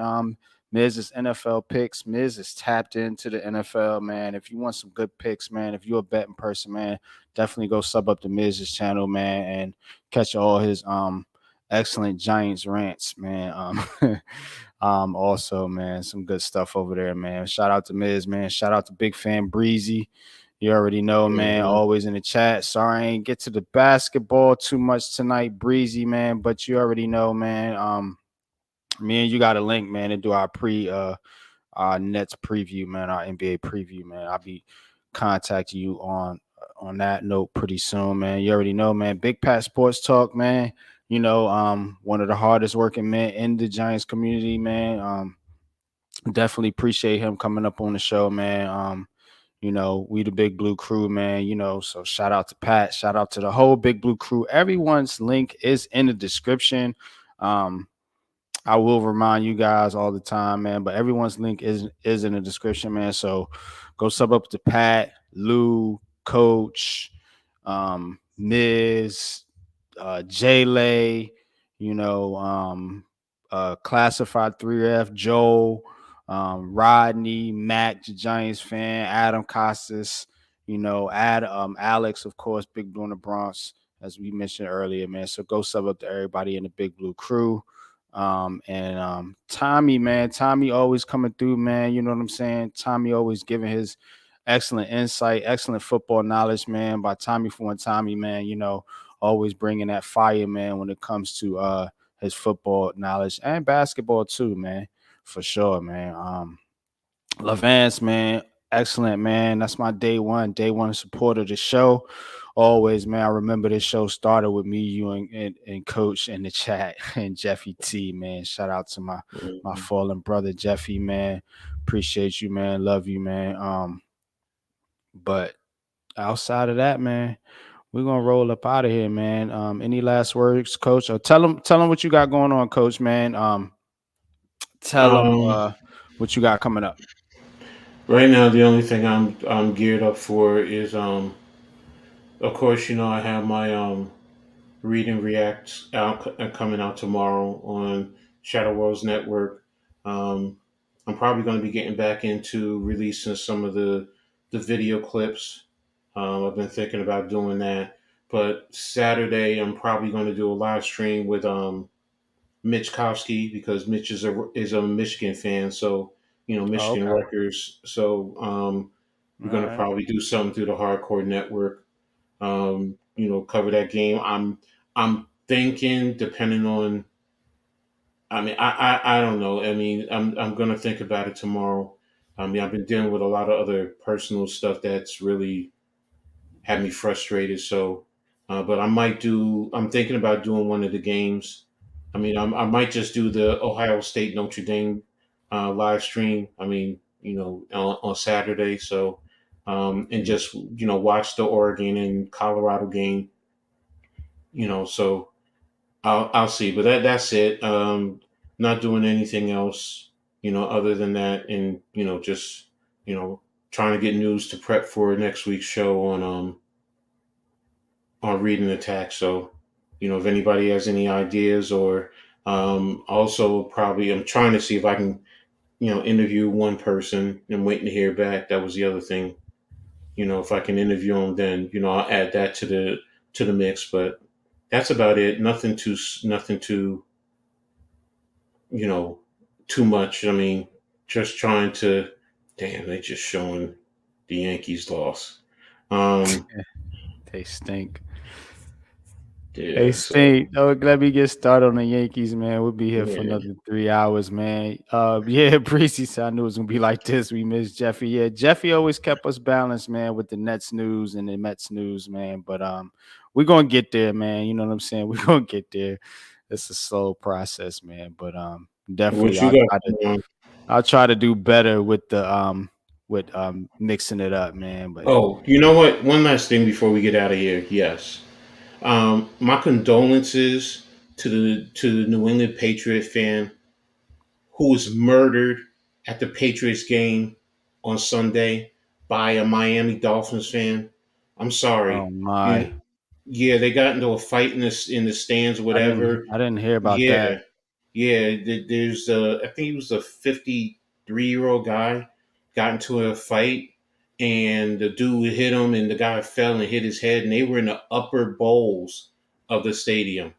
They were in the 300 or 400 parts of the stadium, but I don't know how it was constructed up there, but I just want to offer my condolences to. I mean, it's getting crazy, man. I mean, I Yeah. get fans. You look. I even get the. You meet somebody up and you knuckle up outside, whatever. But to fight in the stands and then have someone die behind it, man. This. When is it going to stop? I mean, seriously, when is going to stop? It's a game. I love football. Anybody knows me knows I will tell you. I have a saying: football is life, and life is football because of the skills that you learn. But it's still a game. Yeah. We don't need to be taking it that serious, man. So I just wanted to extend my condolences to the family of that man who lost his life. Because who Yeah, thinks you're that's going to sad, a man. football game and you're going to lose your life? Who thinks that your father, your husband, your grandfather is going to a game and they're gonna lose their life, man? It just, and I hope whoever it was, you get caught and you face the fullest extent of the law. And if that means you spending the rest of your life in jail, I hope it was well worth it, man. Mm, So, but mm, that mm, was it. So you guys can Google it. You'll see the story. I think it's on the NFL site. ESPN's been all the major sites have been carrying it. So y'all can read up on it. The guy's name yeah. is in there. So I Yeah, just wanted to touch on it. I'm not in town, so I'm not getting any news. No, no, no, no, no. My I got news you. is slow right now, but yeah, so I missed that one, man. But that's sad, man. So man, Yeah, RIP, man, to that person, man, that lost his life, man. And y'all gotta chill as fans, man. You got Giants fans want to fight Giants fans, somehow pull up exactly. at this. Like it's crazy, man. I dare somebody pull up on me at a football game talking about, come on now. Exactly.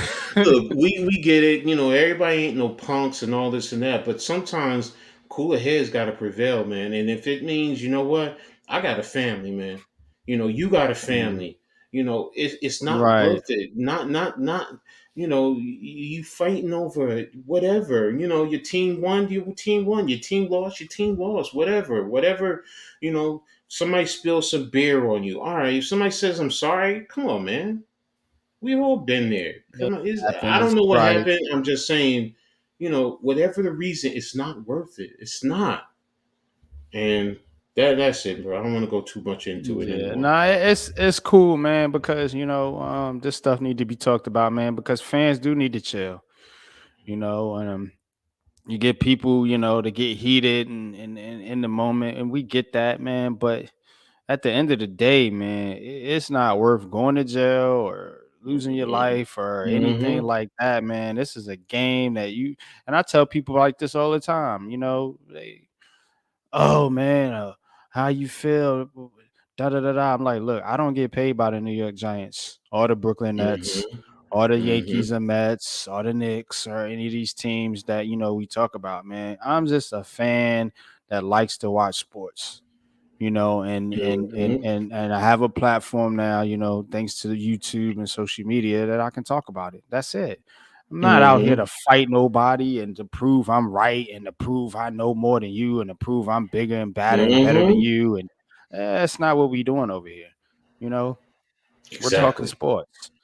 We're talking sports, and we're not, like I said, it's not worth it to me.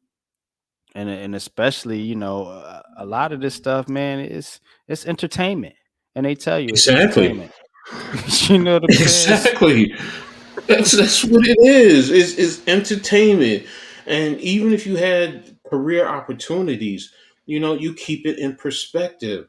Hmm. Just that's why I don't begrudge Bobby Skinner and all of them for what you finagle this into a career. Yo, bro, do Hmm. you? I'm not mad at somebody. If the opportunity came for me, hey, you know what?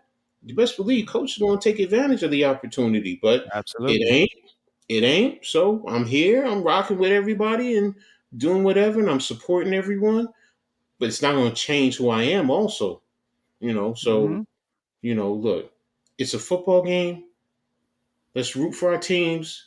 Yeah, when we lose, man, we'll be miserable for a minute or two, but you'll get It over it and sucks. move on. You know what I'm saying? And Yeah, people will talk their trash or whatever, man. But I brush it off. It's exactly. fun. It's entertainment. I mean, you see people in these sports games. They get in the scuffles and they fight and whatever. And you know what? At the end of the day, man, they go in the locker room and they piece it up. You know what I'm Exactly. saying? But you guys on TV are like, oh, I hate that player. I hate that player. Well, they don't even hate each other. That's how silly y'all sound. Because they Exactly, know what bro. it's about. They know it's entertainment. They know it's a game. Exactly. Wait a minute. Who did the Jets? Oh, the Jets played as Patriots on Sunday. Okay. Yeah, Jets and Patriots. Yeah, no, I'm Look, man, just. the Jets are gonna lose. I'm sorry. I don't want to get too deep into the Jets, man, because Miz said it best. These Jets fans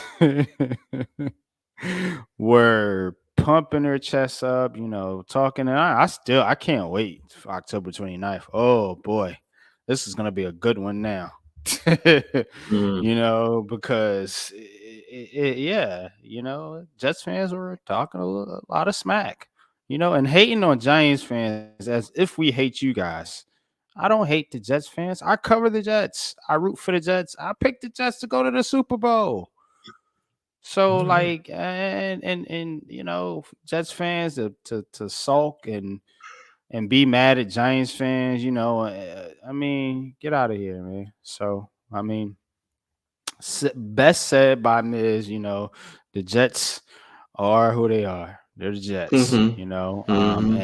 and can the Jets win 6 or 7 games based on their defense? Of course, they did it last year with Zach Wilson. So, but as far as them beating Bill Belichick and the Patriots this year, what is it in New England?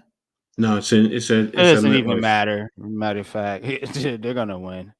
And New England hasn't looked that We'll see. that bad. But then again, They're the 0 Jets, 2. they could get up for this game and say, hey, look, this is an opportunity for us to get right, man, because New England doesn't look great either. Mm-hmm. And Bill Belichick seems to have lost his shine a little bit, man, when it comes to the Patriots, man. So maybe it's time for old Bill to hang it up, man. I don't know. What you think Yeah. about that, Coach? Yeah, I think Belichick is probably winding it down. I wouldn't be surprised if he walks away and gives it over to Bill O'Brien after the season because Mm, it would make sense in some regards. So we'll see. Um, damn, yeah. we don't have any good late games on Sunday. Panthers, Seahawks, Cowboys, Cardinals, Bears, Chiefs. That's the 4 o'clock games, Mm, and then you yep. got I'll Steelers, be Raiders. on the plane, so that's good. I don't have to endure none of that garbage. The Giants play on Hmm. Thursday, so Um, and that might be garbage in its own self. I mean, who knows, man, if these guys can't can't get their act together, man. But Maybe I'll just um, hopefully be doing some film breakdown by then. Cause yeah, I'll come out with my official prediction, man. But I'm not looking for the Jets or the Giants to win this week, honestly. Um, yeah, I know a lot of people are feeling that way. but if I had to pick it, but could I see both teams winning? Absolutely. You know, especially the Jets, division rival. You know, at home, never know. You know what I'm saying? But it just Belichick always seems to figure them out for some reason, and Mm-hmm. especially Zach Wilson going up against his defense. Mm.